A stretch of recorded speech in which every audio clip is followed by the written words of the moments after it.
Bonjour à tous, aujourd'hui nous allons parler d'un jeu vidéo pour le moins différent de ceux que l'on a l'habitude d'analyser. Avant de regarder ces vidéos, je vous recommande fortement d'avoir joué à The Coffin Incendié LLA, sinon croyez-moi, vous allez manquer quelque chose. Mais c'est quand même pas obligatoire pour comprendre la vidéo. Mais c'est mieux, il s'agit d'un jeu vidéo d'horreur psychologique qui aborde différents thèmes comme la codépendance, les relations toxiques et les abus psychologiques. C'est un jeu à choix de type walk and talk avec des puzzles. On ne sait pas grand chose sur la créatrice, à part que c'est une fille et que son pseudo est Nemley. Aujourd'hui, elle se fait simplement appeler l'autrice ou l'auteur. A la base, The Coffin Incendié LLA devait être un simple escape game sans message particulier, mais elle a changé d'avis. Elle a voulu développer ses personnages et en a fait un jeu d'horreur psychologique. Elle a d'ailleurs subi du harcèlement à cause du jeu et a fini par céder les droits à un petit studio nommé Kid9. Elle reste tout de même en tête du projet, mais elle n'est juste plus ni développeuse ni community manager. En gros, elle a simplement décidé d'obtenir de l'aide pour gérer la communauté, afin de faire disparaître le harcèlement. On ne sait rien de plus sur elle.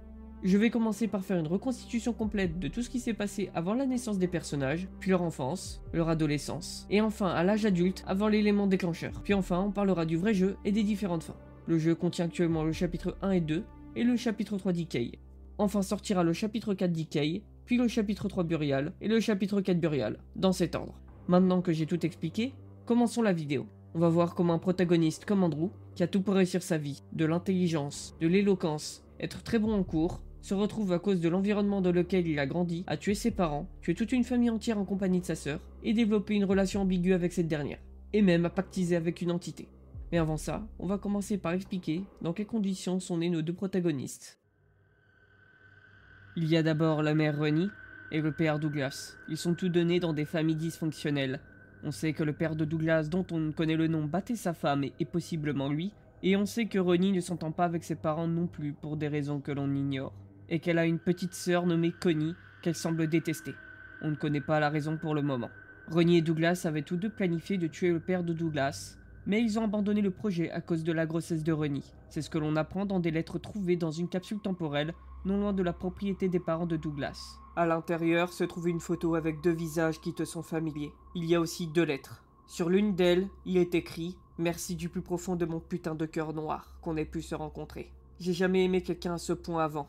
Je savais même pas que je le pouvais. T'es le seul qui me voit pour qui je suis. T'es le seul qui comprend. Je te rendrai jamais ton briquet, mais en échange, je t'offre mon cœur, mon corps et mon esprit. Ah, et dis à ton connard de père d'aller se faire enculer. S'il savait qu'il s'en est tiré de si peu. Tandis que sur l'autre, je sais pas quoi écrire. Je suis nul à ce genre de truc. J'ai peur de ce qui va se passer ensuite. Mais si tu veux garder l'enfant, alors je veux le garder aussi. Être avec toi me donne l'impression que je peux tout faire. Même rester en vie. C'est un peu drôle qu'on soit passé de planifier un meurtre à planifier une famille en un instant. Ils sont marrants ces tests de grossesse. Je t'aime, Douglas. Et vu que leurs familles respectives ne voulaient plus d'eux à cause de la dite grossesse, on apprend cela dans l'une des visions de la salle des visions. Madame Graves à l'appareil. Bonjour Ronnie, comment ça va?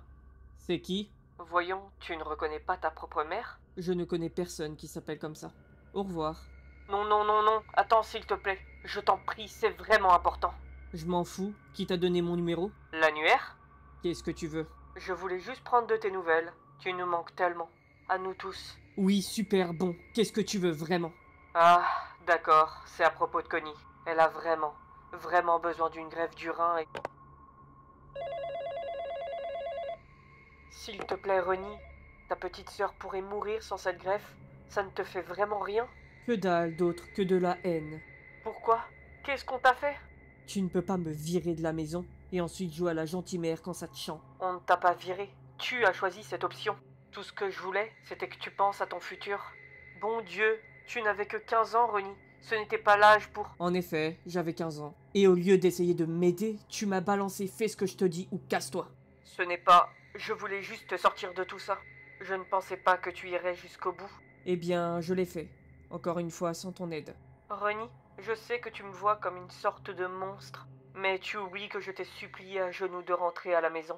Ouais, pour que tu puisses encore me faire plus chier, hein? Merci, mais non merci. On s'en sort très bien jusqu'ici. Très bien? Tu devais rester chez ce mari cogneur. Bon sang, Ronnie. Et si Douglas finissait tout comme lui? Ferme ta gueule, sale chienne. Chérie, qu'est-ce qui ne va pas? Douglas n'est en rien comme son père. Va te faire foutre. Ne prononce plus jamais le nom de mon mari. Je suis désolée, je suis juste inquiète. Bah, t'as pas besoin de l'être. J'ai pas besoin de toi. Et d'ailleurs, on a 2 gosses maintenant. Et ils sont tous les 2 parfaits. Mon fils est le meilleur de sa classe et ma fille est une artiste prodigue. Tout le monde les trouve superbes. Malheureusement pour toi, tu ne les verras jamais. Ah, aussi, on a tellement d'argent maintenant qu'on ne sait plus quoi en faire. Ronnie, les choses vont 1000 fois mieux que tu le penses. Tu te trompais surtout, comme d'habitude. Avec une vie aussi parfaite, ne pourrais-tu pas penser une seconde à la pauvre Connie? Le téléphone sonne sans cesse. Douglas le débranche. Alors ils se sont débrouillés tous les 2 et ont décidé de garder les enfants. Je précise que dans la chronologie du lore, ils ont eu leur premier enfant à 15 ans et Ronnie a été virée de chez elle vers cet âge aussi. Quant à Douglas, il s'est probablement enfui de chez lui. Leur premier enfant Andrew est né et ils ont tous 2 décidé d'en faire un second qui s'appellera Ashley 2 ans plus tard. Lors de leur enfance, Andrew avait à peu près 11 ans lors des événements suivants et Ashley 9 ans. Au début de leur relation, Andrew n'aime pas sa sœur. On pourrait même dire qu'il la déteste. Et ce, pour plusieurs raisons. Tout d'abord, Ashley a de graves problèmes de comportement. Elle est incapable de gérer sa colère ou ses émotions et a tendance à agir de manière agressive sans raison apparente. Elle transgresse régulièrement les règles sociales ou scolaires et fait preuve de peu d'empathie. Andrew est présenté comme l'exact opposé de sa sœur. Il est serviable, gentil, travailleur, respectueux, enfin, du moins en apparence. Et il est aussi très intelligent. Ce n'est pas qu'Ashley soit stupide, mais ils n'ont clairement pas le même niveau d'intelligence. On comprend qu'Andrew s'occupe de presque toutes les tâches ménagères, c'est lui qui cuisine, qui fait les courses, et bien plus encore. En réalité, leurs parents ne veulent pas s'occuper de leurs enfants, ni les éduquer. Ils forcent donc Andrew, qui, rappelons-le, n'aime pas sa sœur, à prendre en charge son éducation. Par exemple, c'est lui qui a appris Ashley à cuisiner, ou quand il n'arrive plus à la gérer, il la met devant la télévision pour avoir la paix. Et c'est ici qu'elle apprend une partie des gros mots qu'elle dit. Ashley et Andrew ont tous 2 une sorte de petit jeu, leur truc à eux, qu'ils appellent les aventures de Andy et Lélé, leur surnom. Et c'est ce qui fait aussi référence au nom du jeu. Leur petit jeu consiste à vivre une aventure rien que tous les 2, comme s'ils étaient dans un épisode d'une série ou d'un dessin animé. Probablement une référence à un truc qu'Ashley doit regarder. Puis après leur jeu, Ashley dessine l'aventure qu'elle a eue avec son frère. Aussi, dès qu'il y a un problème, c'est toujours Andrew qu'on accuse. Il doit sans cesse réparer les bêtises de sa sœur. En fait, Andrew a fini par endosser tous les rôles. Grand frère, mère, père. Il est devenu tout à la fois et doit absolument tout faire pour Ashley, puisque leurs parents refusent de s'occuper d'elle en raison de ses problèmes de comportement. On peut comprendre qu'Ashley est détestée par ses parents. Ashley est mise à l'écart dans sa famille. Elle n'a pas le droit de manger avec les autres membres et doit prendre ses repas seule dans sa chambre. On le comprend grâce à l'un des mini-jeux du jeu. Il faut savoir que dans The Coffin of Andy and Lily, les mini-jeux utilisent souvent les métaphores pour faire comprendre les éléments de l'histoire. Personne ne célèbre jamais son anniversaire non plus. En revanche, lorsqu'il s'agit de l'anniversaire d'Andrew, une fête est organisée pour lui. Mais quand vient celui d'Ashley, il y a soudainement plus d'argent pour acheter quoi que ce soit. À mon avis, il y a 2 raisons à cela. La première, je pense que Ronnie a investi dans ses enfants de manière sélective. Elle pense qu'un jour Andrew pourrait peut-être devenir riche, et qu'elle pourrait donc lui soutirer de l'argent. Pour Ashley, en revanche, c'est peine perdue. Donc elle ne voit aucun intérêt à investir quoi que ce soit en elle. La seconde raison, la plus profonde selon moi, c'est que Ronnie se reconnaît d'une certaine manière en Ashley. Et que c'est précisément pour cette raison qu'elle la déteste. Je me base sur le contenu de la capsule temporelle pour affirmer cela. Vous comprendrez exactement pourquoi je dis ça un peu plus tard. Andrew, lui, s'est montré très doué au niveau scolaire très jeune. Ashley, quant à elle, semble se ficher de l'école. Un jour, Andrew était en train de manger à la cantine scolaire et il regardait ses amis jouer à un jeu de cartes nommé Cartes magiquement magiques de magie. C'est une référence au jeu de cartes magiques. Puis sa sœur arrive à table pour venir manger avec lui. Elle ne fait ensuite que de se plaindre de la nourriture, puis embête son frère, puis d'un coup Madame Kent débarque et engueule Ashley car elle est punie et doit aller voir le principal. Car Ashley a insulté sa prof de pétasse. Et quand la prof lui dit qu'elle va appeler ses parents pour parler de son comportement, elle rétorque que sa mère va aussi la traiter de pétasse et de vieille pute. Puis elle part avec sa prof. Et les potes d'Andrew lui disent que sa sœur est vraiment chiante. Et l'un de ses amis propose de jeter le cartable de sa sœur dans les chiottes. Lors de sa discussion avec Ami B, on comprend qu'Andrew en vérité aurait aimé jouer avec eux à leur jeu. Mais qu'en vérité, ses parents n'ont simplement pas l'argent de lui acheter ça. Puis, il retourne voir sa sœur pour lui rendre son sac. Et il lui dit qu'elle devrait manger avec ses amis, sinon elle finirait par se retrouver seule. Et elle lui répond qu'elle est déjà seule, et que ses amis, elle les trouve ennuyantes. Puis elle lui demande de l'attendre après les cours, car elle va être collée. Et Andrew lui répond « on verra ». Et Andrew part. Une fois rentré chez lui, Andrew se met à étudier. Sa mère dit qu'ils doivent aller voir leurs grands-parents, et demande où est passé Ashley. Ce dernier annonce à sa mère qu'elle a été collée, et Ronnie rétorque que c'est sûrement à cause de cette Madame Pétasse. On comprend donc maintenant d'où vient cette appellation. Puis, pendant que sa mère crache son venin sur sa prof, lui étudie. Ashley débarque dans la maison en colère parce que son frère ne l'a pas attendu. Elle lui balance ses chaussures et part en hurlant. Ronnie dit à Andrew d'aller chercher sa sœur. Évidemment, ce n'est pas à elle de le faire, hein. Mais avant de partir la chercher, Andrew dit à sa mère que Madame Kent a probablement dû essayer de l'appeler. Sa mère répond que oui, mais qu'elle a raccroché immédiatement dès qu'elle a entendu sa voix. Au fil de la conversation, Andrew réussit à faire tomber le masque social de sa mère et à lui faire dire ce qu'elle pense réellement de sa prof. Elle avoua qu'elle souhaitait que sa prof se suicide. Ce n'est qu'après coup qu'elle se rendit compte de ce qu'elle venait de dire. Elle venait de laisser tomber son masque devant son propre fils. Elle ajoute « Ne parle de ça à personne, d'accord ?» Après ces discussions, Andrew rattrape Ashley qui refuse toujours de porter ses chaussures. Ashley tente encore de s'enfuir, mais se retrouve dans un cul-de-sac. Elle se met alors à hurler, ce qui dérange la voisine du 203, qui se rend en leur disant de faire moins de bruit. Andrew s'excuse, mais Ashley l'insulte. La voisine la menace alors de faire un rapport, et Ashley la menace de la tuer. La voisine conclut la discussion sur les parents adolescents. Quel drame. Le vrai problème, ce n'est pas que les parents soient immatures ou jeunes, le problème vient du fait que leurs parents n'en ont rien à faire d'eux. Andrew propose alors un jeu à sa sœur, il cache ses chaussures, et si elle les trouve, il fera ses devoirs pendant une semaine. Elle accepte, puis se retrouve à porter ses chaussures vu qu'elle a gagné. Ils retournent donc tous les deux chez eux, et s'apprêtent à partir. Dans la voiture, les parents expliquent qu'ils ont besoin d'une nouvelle machine à laver, car la leur vient de les lâcher. Ronnie a mis en place un plan parfait, ils vont voir les grands-parents avec une voiture neuve, en expliquant qu'ils viennent d'acheter cette voiture. Mais que pile à ce moment-là, la machine à laver est tombée en panne, ce qui est faux. La voiture est louée dans le but de manipuler les grands-parents du côté de Douglas. Une fois arrivé, Ashley n'a pas sa langue dans sa poche et demande au grand-père pourquoi il n'est toujours pas mort. Ce dernier ignore le commentaire. Les deux enfants Gray montent leur sac dans leur chambre, puis leur grand-mère leur demande d'aller chercher des myrtilles. Ils vont donc en cueillir, on explore un peu, puis on rentre avec les myrtilles. Andrew va étudier, mais Ashley, elle, s'ennuie et veut jouer à cache-cache avec son frère. Il refuse, lui veut étudier. Elle se fiche de son avis et part se cacher. Andrew se dit pas grave, quand elle verra que je ne la cherche pas, elle reviendra. Sauf que le temps passe et elle ne revient pas. On la cherche partout et on finit par chercher dans un sous-sol, dans une sorte de grange, là où il y a une sorte de rituel. Et en cherchant sa sœur sans faire exprès, Andrew a accompli le rituel. Son âme est alors téléportée hors de son corps et une entité rentre en contact avec lui et essaye de comprendre qui il est, en explorant son subconscient. Étonnamment, Andrew est tellement fort pour mentir et tellement habitué à le faire qu'il trompe inconsciemment l'entité. Mais celle-ci finit par s'en rendre compte et plonge encore plus profondément pour découvrir la vérité. L'entité finit par comprendre ce qu'Andrew vit, puis elle marque Andrew et lui dit que si un jour il a besoin d'elle, il pourra la retrouver.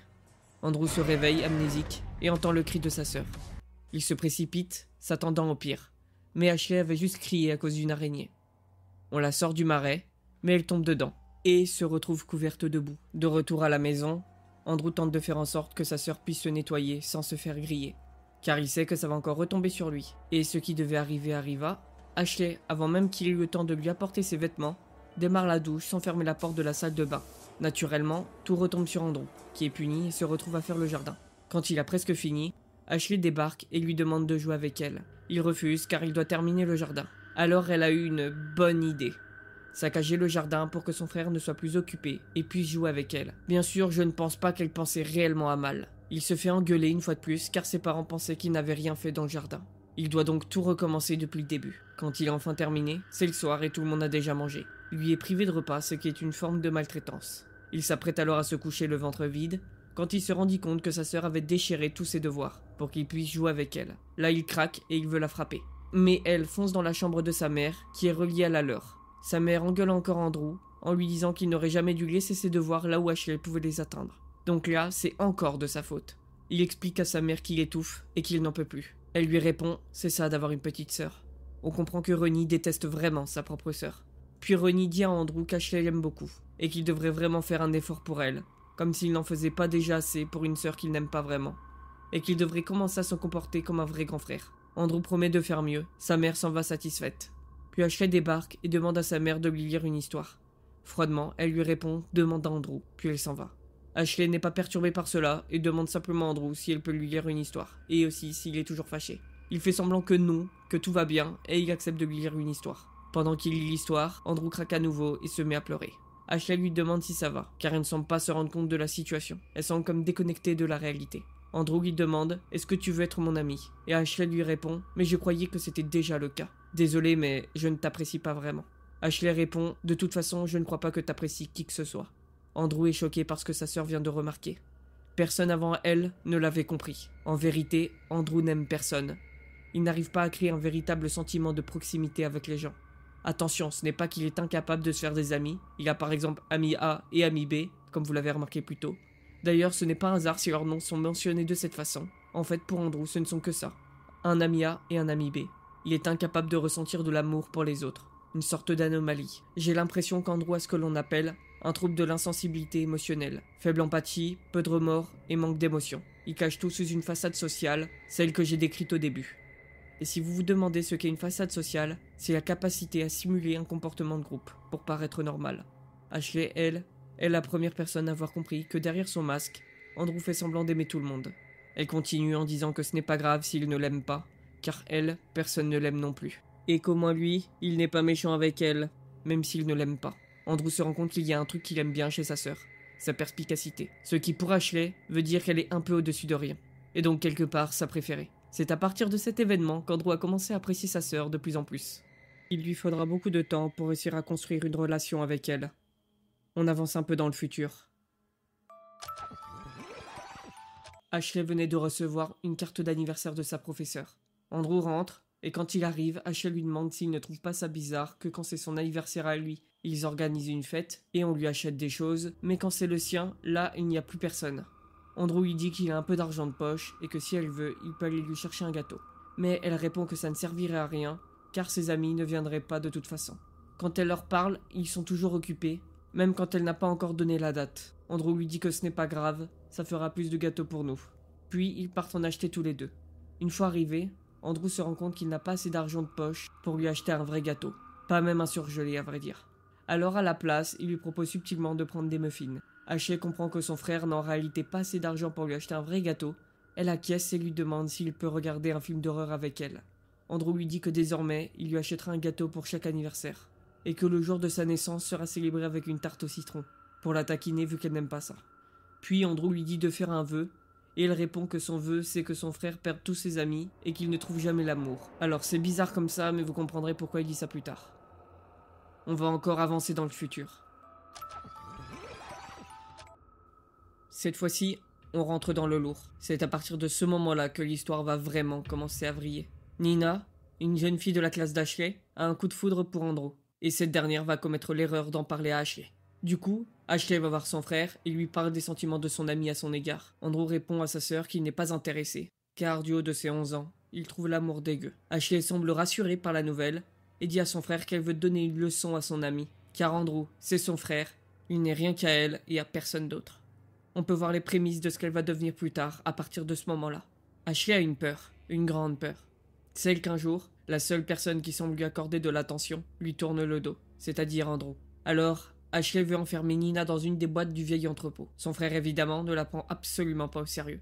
Mais cette dernière continue d'insister encore et encore.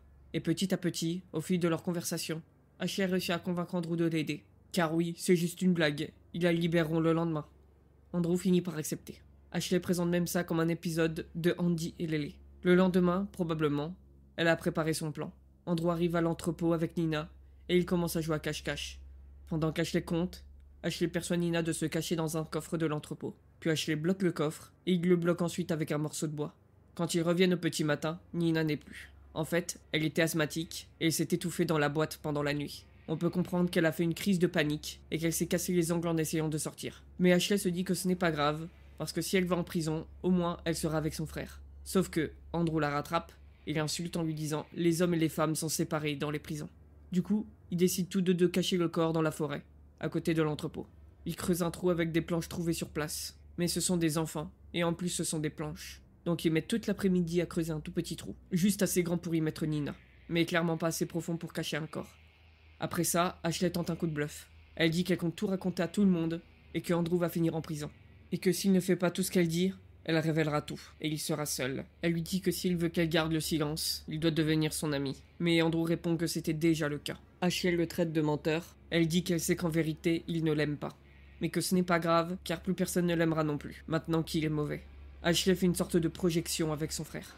Puis elle ajoute que de toute façon, elle n'a rien à perdre, puisque personne ne l'aime. Et que s'il veut qu'elle ne dise rien à personne, alors il doit rester avec elle pour toujours. Andrew accepte, et lui dit qu'il sera toujours ce qu'elle veut qu'elle soit. Depuis ce jour, Andrew fait des cauchemars. Mais il faut comprendre un truc que peu de gens arrivent à saisir, Andrew n'a pas vraiment de remords ni de culpabilité. En fait, à travers ses propos, on comprend que la seule vraie peur, c'est d'aller en prison. Il y a aussi une autre chose importante à comprendre. Vous l'avez peut-être remarqué si vous avez joué au jeu. Dans la version de l'histoire racontée par Ashley, le nom et le visage de la fille sont masqués. Parce qu'en fait, Ashley a simplement oublié le nom et le visage de cette fille, tellement il s'en fiche. Par contre, Andrew, lui, s'en souvient, car il ne s'en fiche pas autant. Mais ce n'est pas pour autant qu'il se sent réellement mal pour elle. Seulement quelques jours plus tard, cette fois-ci. Andrew semble toujours très préoccupé par le fait que leurs méfaits puissent être découverts. Ashley tente de rassurer son frère et lui explique qu'elle a fait quelques recherches pour savoir si Nina avait prévenu quelqu'un. Comme Nina avait dit à sa mère qu'elle partait étudier avec Julia, Ashley voulait savoir si Julia savait quelque chose. Et elle a découvert que non. Mais Ashley commence à s'énerver contre son frère, car elle pense qu'Andrew ressent quelque chose pour Nina, qui, je le rappelle, est morte. Et elle dit même qu'elle pense que Nina a fait exprès de mourir pour qu'Andrew se sente mal. Du coup, Andrew va chercher un couteau et fait un pacte de sang avec sa sœur. Elle garde leur secret et en échange, il reste avec elle. Mais si jamais elle balance ce qu'ils ont fait, il la tuera. D'ailleurs, petit aparté, si vous allez sur le balcon avant d'aller voir Ashley, le père appelle son fils Andouille au lieu d'Andrew. Mais pas pour taquiner ou insulter, non. Il pensait vraiment que son fils s'appelait Andouille, tellement il s'en fiche. On comprend aussi dans cette discussion qu'il s'est fait virer, et que la famille a de plus en plus de problèmes d'argent. Probablement quelques jours plus tard, Andrew est parti faire les courses pendant que sa mère faisait les comptes. Ashley est déçue, car elle voulait accompagner son frère. Mais pour leur mère, c'est hors de question. Sinon, Ashley fera acheter tout un tas de trucs inutiles à Andrew. Ashley souffle et dit qu'elle va regarder les infos pour voir si son amie morte y est mentionnée. Elle parle de Nina. Sa mère lui répond en rigolant « Si tu veux voir un psy, ce sera pas avec mon salaire. » Puis elle ajoute que Nina a sûrement juste fugué et qu'elle finira par revenir. Ashley lui répond alors froidement « Bah non, vu qu'on l'a tuée, Andy et moi. » Bien évidemment, sa mère ne la croit pas du tout et lui dit qu'elle a d'autres problèmes à gérer, notamment les problèmes d'argent. Ashley part en criant qu'elle la déteste, puis casse tout dans sa chambre. On peut comprendre une nouvelle chose ici. Si Ashley a fait cela, c'est à cause du cruel manque d'attention de la part de la mère. Elle veut simplement de l'attention. Puis, elle se rend compte de son erreur, elle avait oublié la promesse faite à Andrew et ne voulait pas la briser. Andrew rentre enfin des courses et trouve sa sœur en train de pleurer, et il lui demande si ça va. Puis, il lui avoue que lui aussi ça ne va pas. Il n'arrive plus à manger, plus à dormir car il s'attend à aller en prison à tout moment. Mais il lui dit de ne pas s'en faire, car si jamais ils se font attraper, il prendra toute la responsabilité. C'est alors le premier, et l'un des rares moments de lucidité d'Ashley. J'ai un problème, Andy. Je suis si pourri que j'ai fait un truc vraiment horrible sans réfléchir. Juste comme ça. Je sais même pas pourquoi. C'est juste venu d'un coup. Genre, je voulais qu'elle fasse quelque chose. Andy? T'as dit que tu pouvais plus dormir. Hein, quoi? Désolé. T'as dit quoi? Non, rien. Juste que je vais pas bien. Tu veux que j'appelle un docteur? Pas comme ça, débile, je suis une mauvaise personne. Je suis une mauvaise personne, mais tu dois rester avec moi. S'il te plaît, t'es obligé. On n'avait pas fait un pacte? Et si on ne l'avait pas fait? Tu le serais quand même? Qu'est-ce que tu crois? Allez, qu'est-ce qui te prend? Arrête de pleurer, maman va finir par se douter d'un truc. Il faut qu'on agisse normalement. Quoi qu'il arrive. Alors m'abandonne pas, quoi qu'il arrive non plus. Jure-le sur Dieu. Non, jure-le sur ta vie. Ouais, je serai toujours là pour toi. Jure-le! Pourquoi est-ce que tu ne me crois pas? Car tu dis que de la merde, tout comme moi. À ce moment-là, on comprend une chose essentielle. Ashley voulait au fond que quelqu'un l'arrête. Elle montre ici plus de sensibilité qu'Andrew et révèle une nouvelle fois sa peur profonde d'être abandonnée. Cette fois-ci, on avance de quelques semaines. C'est le moment où Ronnie reçoit un appel de sa mère. On en a déjà parlé plus tôt, donc je vais pas revenir dessus. Mais après que Douglas ait débranché le téléphone, il décide ensuite de regarder la télévision. Et là, un bulletin spécial interrompt le programme. Ils annoncent que le corps d'une jeune fille a été retrouvé dans le parc, non loin de l'entrepôt abandonné où les enfants ont l'habitude de jouer. Ronnie fait aussitôt le lien avec ce qu'Ashley lui avait dit il y a quelques semaines. Elle comprend que ce sont Andrew et Ashley qui l'ont tué. Mais ils décident de ne rien dire. Pas pour protéger leurs enfants, mais pour protéger leur réputation auprès de leur famille. Ils ne veulent surtout pas être vus comme les parents qui ont si mal élevé leur enfant qu'ils ont tué quelqu'un. Ça ne vous rappelle pas quelque chose? Cette obsession de vouloir sauver les apparences? Andrew, oui. Mais je développerai ça plus tard. Beaucoup de gens disent qu'il ressemble à son père, mais je ne suis pas complètement d'accord. Leurs enfants rentrent à la maison et Rennie leur dit simplement que le corps de leur ami a été retrouvé. Mais elle ne leur dit rien de plus. Et leurs enfants non plus. On avance toujours plus. Andrew rentre et Ashley lui annonce qu'elle a été expulsée de l'école pendant 2 jours. Parce qu'elle a mordu une fille nommée Rebecca. Pourquoi? Parce que le père de Rebecca l'a amenée à l'école en voiture et qu'elle n'arrêtait pas d'en parler. Ashley explique qu'elle ne comprend pas vraiment pourquoi elle-même elle a fait ça, mais qu'elle ne se sent pas désolée pour autant. La raison la plus probable? La jalousie. Vu que sa propre famille, à l'exception d'Andrew, ne s'occupe jamais d'elle, voir une fille heureuse avec un père présent l'a probablement rendue folle de rage. Andrew lui dit qu'il préfère imiter la signature de leur mère, ce qu'il fait pour éviter que ça lui retombe dessus. On comprend assez vite qu'Andrew et Ashley sont les boucs émissaires de leur mère. Ensuite, Andrew explique à Ashley ce qu'il faut dire à son professeur si jamais elle trouve la signature étrange. Mais elle lui fait comprendre qu'il ne faut jamais trop donner de détails dans un mensonge, sinon ça se voit tout de suite. Andrew reconnaît qu'elle est assez douée pour ce genre de choses, et lui dit que si elle s'en donnait la peine, comme lui finalement, elle pourrait avoir plein d'amis. Mais Ashley répond de 1 que ça ne sert à rien parce que personne ne l'aime, et donc c'est trop tard, et de 2 elle ne voit pas l'intérêt que quelqu'un l'aime pour ce qu'elle n'est pas. Andrew comprend son raisonnement, mais trouve ça tout de même dommage. Voilà, on a fini de parler de leur enfance. Maintenant, on va faire un grand bond dans le temps et passer à leur adolescence. Andrew doit avoir environ 16-17 ans et Ashley 14-15. Maintenant, nos 2 protagonistes sont au lycée. Andrew a une sorte de petit boulot à côté. Il est en classe et l'un de ses amis actuels lui demande d'aller à une sorte de fête. Mais Andrew doit refuser à cause de son travail. Puis Ashley débarque dans sa classe. Elle dit qu'une bande de filles l'embête et qu'elle ne peut pas aller au distributeur. On comprend qu'Ashley est harcelée, mais elle ne semble pas particulièrement affectée par cela, à part trouver ça agaçant. Et elle demande à Andrew de l'accompagner. Un des membres de sa classe, nommé Connard dans ses souvenirs, lance alors « Depuis quand cette tapette a une meuf ?» Il espionne la conversation et se rend compte que ce dernier parle dans son dos et juge leur relation fraternelle de bizarre. Andrew voulait s'énerver, mais il ne l'a pas fait et s'est contenté de rattraper Ashley. Quelques jours plus tard, Ashley annonce qu'elle a un rendez-vous avec un mec. Mais Andrew s'imagine le pire, car Ashley n'a jamais vraiment eu de contact humain proche avec une autre personne que lui. Il a donc peur que ça se passe mal, que le mec abuse possiblement d'elle sexuellement à cause de son manque d'expérience avec les autres, ou qu'elle se laisse immédiatement aller au plaisir charnel à cause de ses manques affectifs. Énervé et inquiet, Andrew part voir comment ça se passe. Mais avant même qu'il passe la porte, Ashley revient. Elle explique qu'elle n'a pas réussi à aller le voir, car en fait, si elle a accepté, c'est juste parce que son groupe d'amis ne parle que de mecs. Elle a donc voulu faire pareil pour suivre leur conversation et s'intégrer. Mais elle n'y est pas arrivée, car en réalité, elle n'en ressent pas l'envie. Le lendemain, après qu'Ashley lui ait posé un lapin, une horrible rumeur a commencé à se répandre au lycée. En fait, quand Andrew est allé au lycée le lendemain, il avait l'impression que les gens parlaient dans son dos, l'évitaient ou l'insultaient. La rumeur qui circulait disait que si Ashley n'était pas allée à son rendez-vous et avait posé un lapin à la personne surnommée Connard dans le jeu, c'était parce qu'elle était déjà en couple, avec son propre frère. Andrew a donc logiquement pensé que la rumeur venait de Connard, mais lorsqu'il est allé lui en parler, il apprit que cette histoire avait été en réalité lancée par le groupe de filles qui harcèlent Ashley. On n'en sait pas plus sur l'origine de cette rumeur. Peu après, Andrew croise un autre personnage qui va avoir une certaine importance, Julia. Julia est, ou plutôt était, la meilleure amie de Nina, la fille qu'Andrew et Ashley ont accidentellement tuée durant leur enfance. Julia discute un peu avec Andrew et lui dit qu'elle ne croit absolument pas à ces rumeurs. Andrew lui demande si elle est libre après les cours. Elle répond que oui, ni une ni deux, ils commencent à sortir ensemble. Mais attention, il faut préciser les véritables intentions d'Andrew. Comme je l'ai déjà dit, il n'est pas vraiment capable de s'attacher aux autres et ressent peu d'empathie. En réalité, il sort avec Julia uniquement pour faire taire les rumeurs. C'est juste une stratégie pour paraître le plus normal possible. Donc, Andrew a commencé à sortir avec Julia pendant quelques temps et a surtout voulu laisser la rumeur qu'ils sortent ensemble se lancer d'elle-même, histoire qu'elle ne vienne pas de lui. Mais il avait peur d'une chose, qu'Ashley découvre la vérité et qu'elle pète un câble. Et vous vous demandez sans doute pourquoi. Eh bien en fait, on peut comprendre qu'Ashley a une sorte de peur irrationnelle de l'abandon et un attachement excessif à Andrew. Elle coche 7 points des 9 critères du trouble de la personnalité borderline, et seulement 5 points sont nécessaires pour être catégorisée comme telle en psychiatrie. Voici selon moi les points qui lui correspondent. À cause de cette peur constante d'être un jour abandonnée, ce qui est logique vu l'environnement toxique dans lequel elle a grandi, Ashley redoute qu'Andrew sorte avec une fille et finisse par l'abandonner.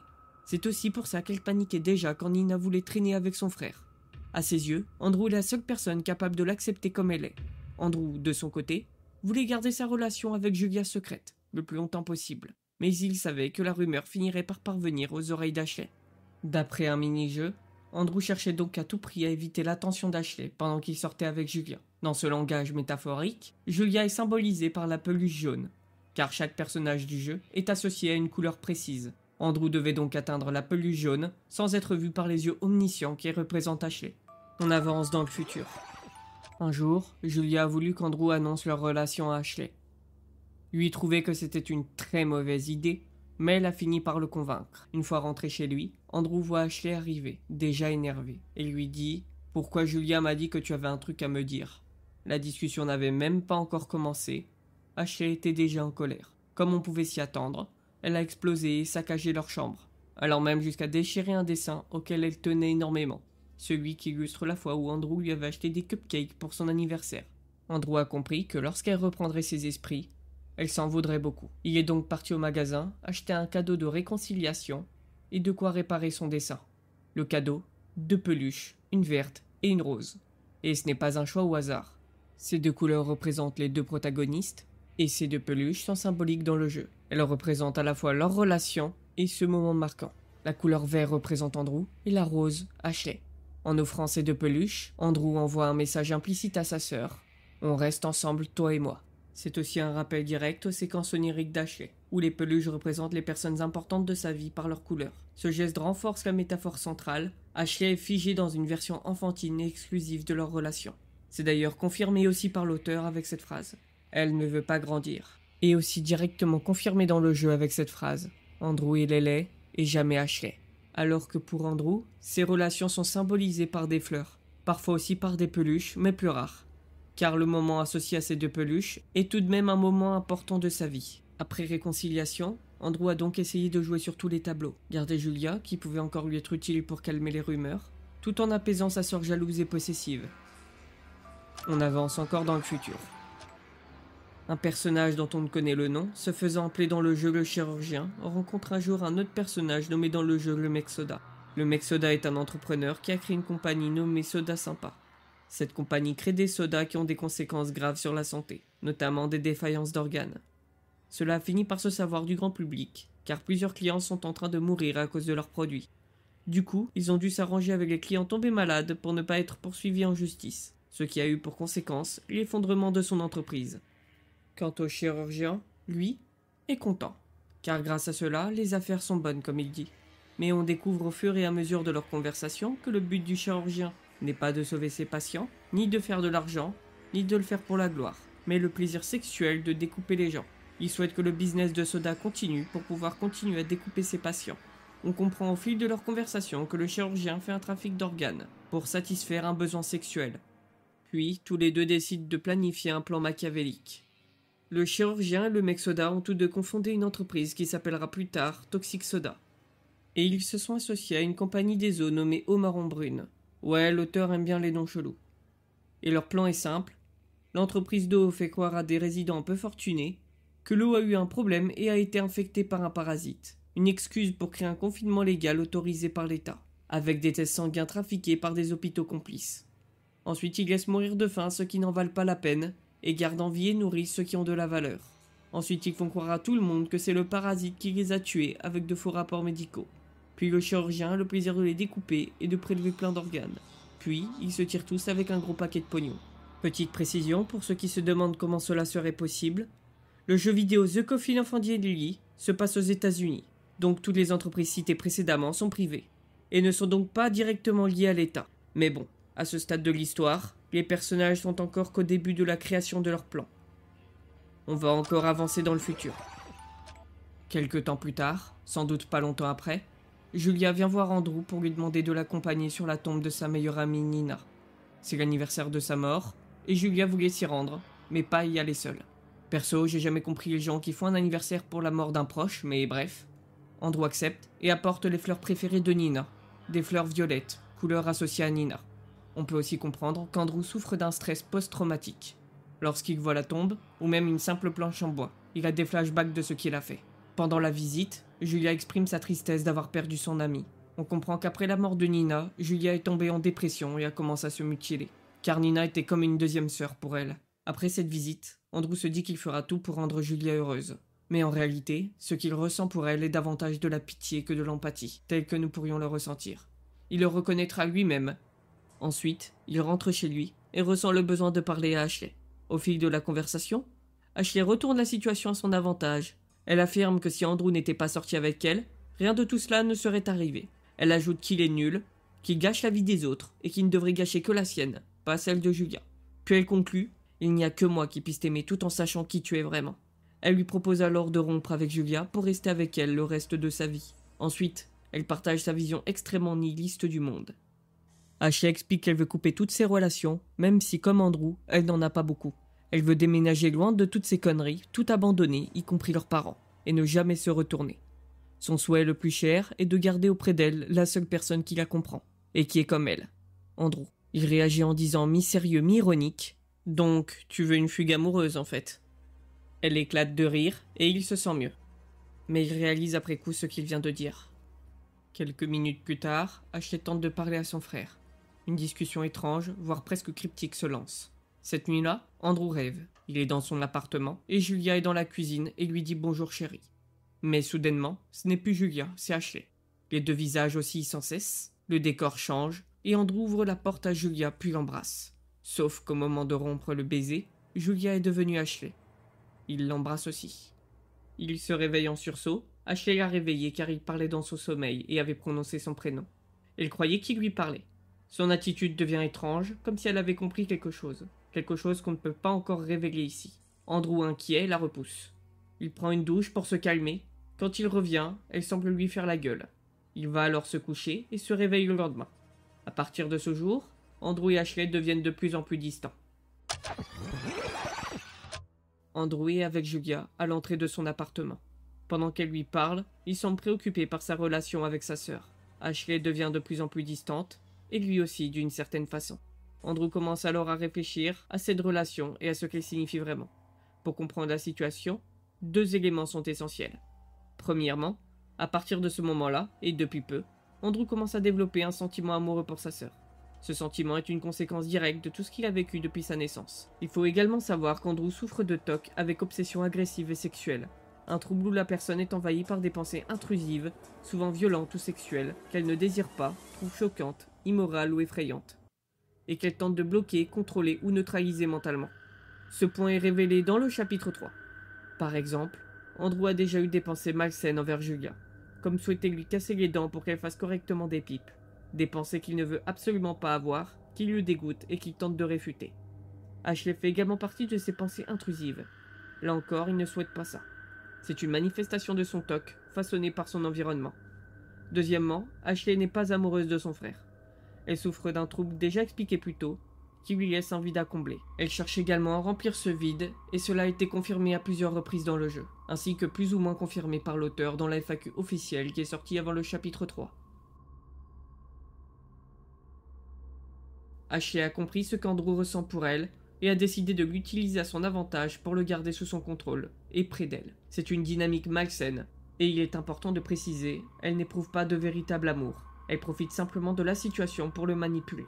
La conséquence de tout cela, c'est que les deux sont de moins en moins proches. Ashley a été vexée par la réaction d'Andrew, qu'elle a vécu comme un abandon, et Andrew préfère désormais lui parler moins à cause de ce qu'il ressent. De son côté, Julia envisage de prendre un appartement, afin qu'Andrew et elle puissent vivre ensemble. Andrew commence donc à imaginer sa vie future avec Julia. Maintenant, les deux personnages sont adultes. Andrew va bientôt rentrer à l'université, tandis qu'Ashley a quitté le lycée. À cause du fait qu'Andrew lui parle de moins en moins, Ashley commence à harceler Julia, lui envoyant des menaces de mort et des incitations au suicide. Julia décide d'en parler avec Andrew et lui fait écouter quelques-uns des messages. Vous avez 127 nouveaux messages. Oh que non, tu ne vas pas écouter tout ça. Écoute, je sais pas c'est quoi ton problème.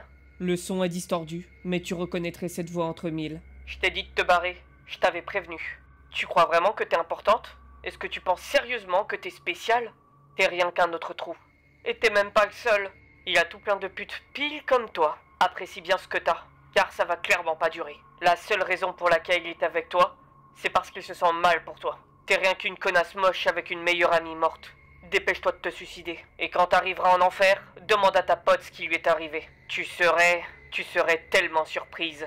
Crève, espèce de petite salope de merde, va te couper un peu plus les veines. Et cette fois, fais-le bien. Tu crois que t'es meilleur que moi? Juste car tu peux le baiser et pas moi? Et t'appelles ça de l'amour? Mais t'es complètement taré en fait. Les sacs à foutre comme toi sont pas plus que ça. Il ne t'aimera jamais.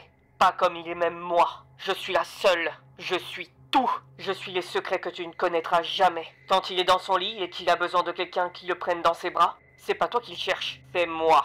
Bien entendu, Andrew reconnaît immédiatement la voix de sa sœur, mais il nie devant Julia qu'il s'agisse d'elle. Puis à cause du contenu des messages, Julia laisse entendre qu'elle trouve leur relation étrange. Andrew parvient alors habilement retourner la situation à son avantage et à manipuler Julia. Il y a une raison pour laquelle tu m'as fait écouter tout ça? C'est juste tellement spécifique. J'ai vraiment l'impression que c'est Ashley. La voix est distordue, mais ce qu'elle dit et les mots employés, on dirait elle. Genre, qui utilise encore le mot traîner? Ça m'étonnerait sincèrement qu'Ashley connaisse toutes ces choses sur moi. T'es énervé? Je voulais pas l'insulter. Je suis sûr qu'elle essaye juste de me provoquer en disant les pires choses auxquelles elle peut penser. Pas qu'elle le pense vraiment, elle veut juste être méchante. Je suppose que c'est possible. Donc t'es d'accord que c'est probablement elle? Non, c'est pas quelqu'un de l'université. Tu me dis vraiment qu'une inconnue prétend être ta sœur? Rien que pour me faire croire que vous deux êtes très proches et donc que je te quitte? Bah ça fonctionne, non? C'est juste vraiment spécifique. En quoi c'est spécifique? C'est la même blague qu'au lycée. Les Graves c'est une famille plus qu'unie. Les gens aiment les rumeurs. Et il faut admettre que la situation peut parfois paraître étrange. Julia, je n'apprécie vraiment pas ces insinuations, surtout venant de toi. Oh, ok, non, désolé. C'est pas sorti comme je voulais. Ce que je voulais dire, c'est que c'est embêtant que tu me vois comme ça. Quand je te regarde, je me dis « Ah, voici la meilleure personne au monde !» Tandis que tu me regardes et tu te dis « Ah, cette sous-merde doit se taper sa sœur. » C'est pas ce que j'ai dit, je pense pas ça.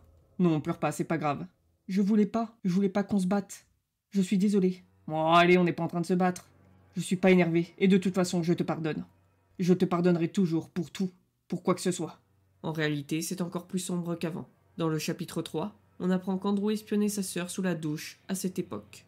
Petite anecdote, c'est impossible de placer ce moment-là dans la chronologie, donc je vais le donner comme une simple anecdote. Andrew a dit qu'il aimerait bien que Julia s'attache les cheveux. Vu que son chara-design a beaucoup de points communs avec Ashley, il y a une petite théorie malsaine, celle selon laquelle Andrew voudrait que Julia s'attache les cheveux pour qu'elle ressemble à sa sœur.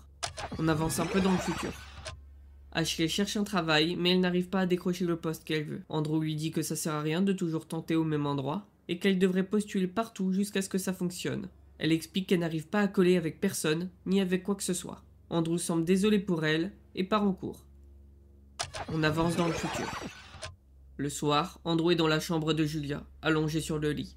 Ils discutent, car Julia souhaite officialiser leur couple, et que tout le monde le sache. Pour l'instant, seules quelques personnes sont au courant. Ashley a cessé son harcèlement, probablement parce qu'elle est trop occupée à chercher du travail. C'est dans des moments comme celui-ci qu'on apprend qu'Andrew n'aime pas sa vie. Andrew rentre chez lui et croise sa sœur qui quitte l'appartement. Il lui demande où est-ce qu'elle va, mais elle l'envoie promener. Andrew discute avec sa mère qui lui demande de commencer à chercher un appartement. Puis Ashley rentre et on apprend qu'elle a trouvé un travail, dans un salon de massage sexuel. Ronnie explique que si Ashley a pris un tel emploi, c'est uniquement parce qu'elle l'a poussé à chercher un travail. Elle demande alors à Andrew de ne pas lui parler, disant qu'elle s'en fiche et que cela servira de leçon à Ashley. Le lendemain matin, Andrew va malgré tout parler à sa sœur. Il se chamaille un peu, se reproche à nouveau 2-3 trucs, et Andrew parvient à la convaincre d'arrêter. On comprend qu'Ashley a choisi ce métier dans le but d'attirer son attention, même si elle le nie. On avance dans le futur. Ils redeviennent très proches, peut-être un peu trop. Ronnie les surprend en train de dormir ensemble, elle commence à se douter de quelque chose. Mais elle se dit que c'est probablement elle qui se fait des idées. Pour en être sûre, elle décide d'enquêter un peu. Mais elle finit par ne rien trouver et pense vraiment s'être trompée. On avance dans le futur. Andrew est avec Julia lorsqu'il reçoit un appel téléphonique. C'est Ashley. Elle lui demande de rentrer, car elle vient d'être refusée pour un travail qu'elle voulait vraiment. Elle dit qu'elle ne va pas bien et fait du chantage au suicide pour le faire revenir. Naturellement inquiet, il décide de rentrer. On avance dans le futur. Le plan du chirurgien est en place, et plusieurs appartements sont déjà confinés. L'une des futures cibles est celui où vivent Andrew et Ashley. Ils doivent passer des tests sanguins, mais leur mère est trop prudente. et choisit de le faire à l'hôpital plutôt qu'auprès de l'entreprise en question. Ronnie et Douglas se rendent chez le chirurgien. Ronnie a compris que celui-ci tentait de les piéger en falsifiant des résultats de tests sanguins. Le chirurgien les achète alors. Il leur conseille de prendre une assurance vie pour leurs enfants et de commettre une fraude à l'assurance, en précisant que ces résultats ne sont pas encore officiels et qu'ils ont encore le temps de souscrire à une grosse couverture. Ronnie suit ce plan, puis abandonne purement et simplement ses enfants aux mains des trafiquants d'organes. Comme ça, plus d'enfants à gérer et beaucoup d'argent à la clé. Le rêve selon elle. Oui, c'est la pure mère jusqu'au bout. Puis la nouvelle tombe enfin, leur appartement est placé en confinement. Leur mère s'est enfuie avec l'argent, les abandonnant tout simplement dans leur appartement cercueil. D'où le nom du jeu The Coffin of Andy and Lele. Au début du confinement, pendant les premiers mois, ils étaient nourris. Mais du jour au lendemain, le gardien de l'immeuble a arrêté de leur donner des fournitures. Ashley a essayé de prendre contact avec sa mère plusieurs fois pour obtenir de l'aide.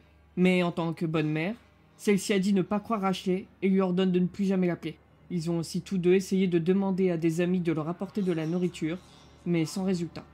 Ils sont tous deux sans livraison de nourriture depuis plusieurs semaines. Ils ont donc réparti au début les repas petit à petit et dormaient beaucoup pour ne pas gaspiller trop d'énergie. Puis quand ils n'avaient plus assez, il ne leur restait que l'eau du robinet. Pour ne pas ressentir la faim, ils boivent beaucoup d'eau, à laquelle ils ajoutent un peu de sel pour éviter une surhydratation, pour masquer leur faim.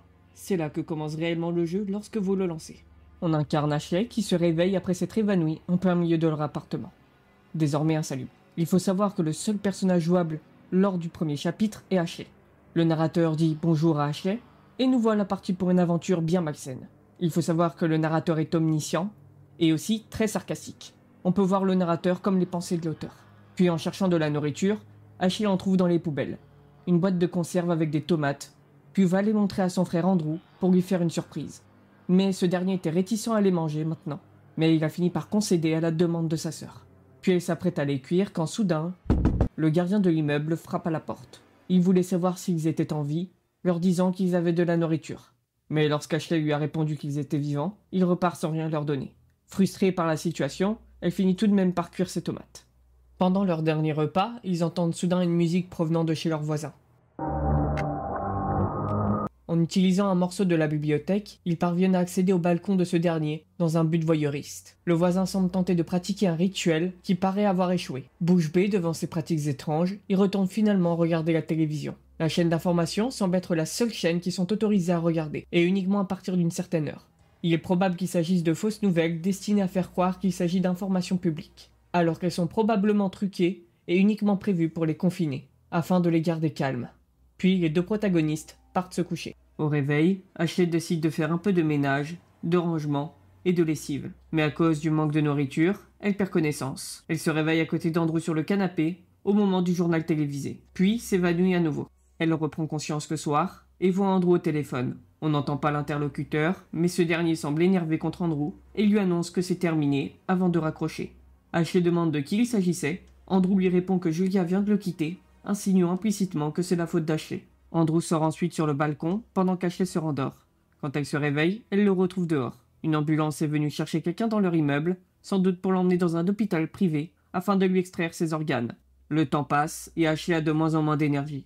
Elle ne tient plus debout et finit par s'évanouir. Elle se réveille dans la chambre de leurs parents, Andrew l'y a déposée. Il tente de forcer la porte, sans succès. Le gardien, quant à lui, ne leur apporte toujours rien. Les deux discutent même de se suicider en sautant du balcon. On comprend que leur existence calamiteuse touche à sa fin. Quand soudain, ils entendent à nouveau la musique que le voisin joue, ils décident donc d'aller voir ce qu'il fait. Quand une entité mystérieuse apparaît et lui demande ce qu'il veut. Mais comme il n'a rien à offrir, l'entité lui vole son âme avant de disparaître. Encore plus choqué que la première fois, il pensait avoir rêvé. Il décide alors de casser la fenêtre du voisin pour le cambrioler, dans l'espoir de trouver de la nourriture et de couper la musique. Il ne trouve rien, sauf de l'argent. Puis, les personnages ont eu une idée. Dans le but de survivre, il ne leur reste qu'une issue, manger le cadavre de leur voisin. Ils décident donc de le découper et de mettre ses membres dans le congélateur. Pendant qu'Andrew s'occupe de la tête et du torse, Ashley, elle, cuisine l'un des membres. Ces derniers ont donc pu se remplir la panse, mais à quel prix? Andrew lui est dégoûté par le fait d'avoir mangé un corps humain, mais Ashley, elle, n'est pas perturbée. Puis, elle va se coucher. Andrew arrive tard en pleine nuit pour parler avec Ashley. Il dit se sentir dégoûté par le fait d'avoir dû arracher la tête d'un homme et de l'avoir mangé. Il a aussi peur d'aller en prison à cause de ce qu'ils ont fait. Le lendemain, les personnages se retrouvent dans l'appartement du voisin. Ils parlent du fait d'essayer d'appeler l'entité pour effectuer un sacrifice et sortir. Car ils se disent que s'ils apportent quelqu'un à l'entité, ils pourraient obtenir son aide. Mais soudain, durant leur discussion, le gardien toque à la porte et demande s'il est toujours là. Mais du coup, personne ne répond. Et le gardien parle au talkie-walkie et dit qu'il pense que le mec du groupe B est mort. Les personnages paniquent et Ashley dit à son frère de maintenir l'attention du garde pendant qu'elle nettoie et efface les preuves. Andrew essaye de négocier en vain avec le gardien pour obtenir des pattes en échange de revenus pornographiques pendant que vous nettoyez. Mais il y a une fin possible maintenant. Si vous essayez de fuir par le balcon au lieu de vous cacher, vous perdez. Et une fin secondaire se lance. Les deux gardiens découvrent nos méfaits et fin. Aucune autre mention. On se doute que l'on s'est fait tuer. Si au contraire vous vous cachez, le gardien vous trouvera tout de même. Mais Andrew arrivera par derrière et le tuera froidement.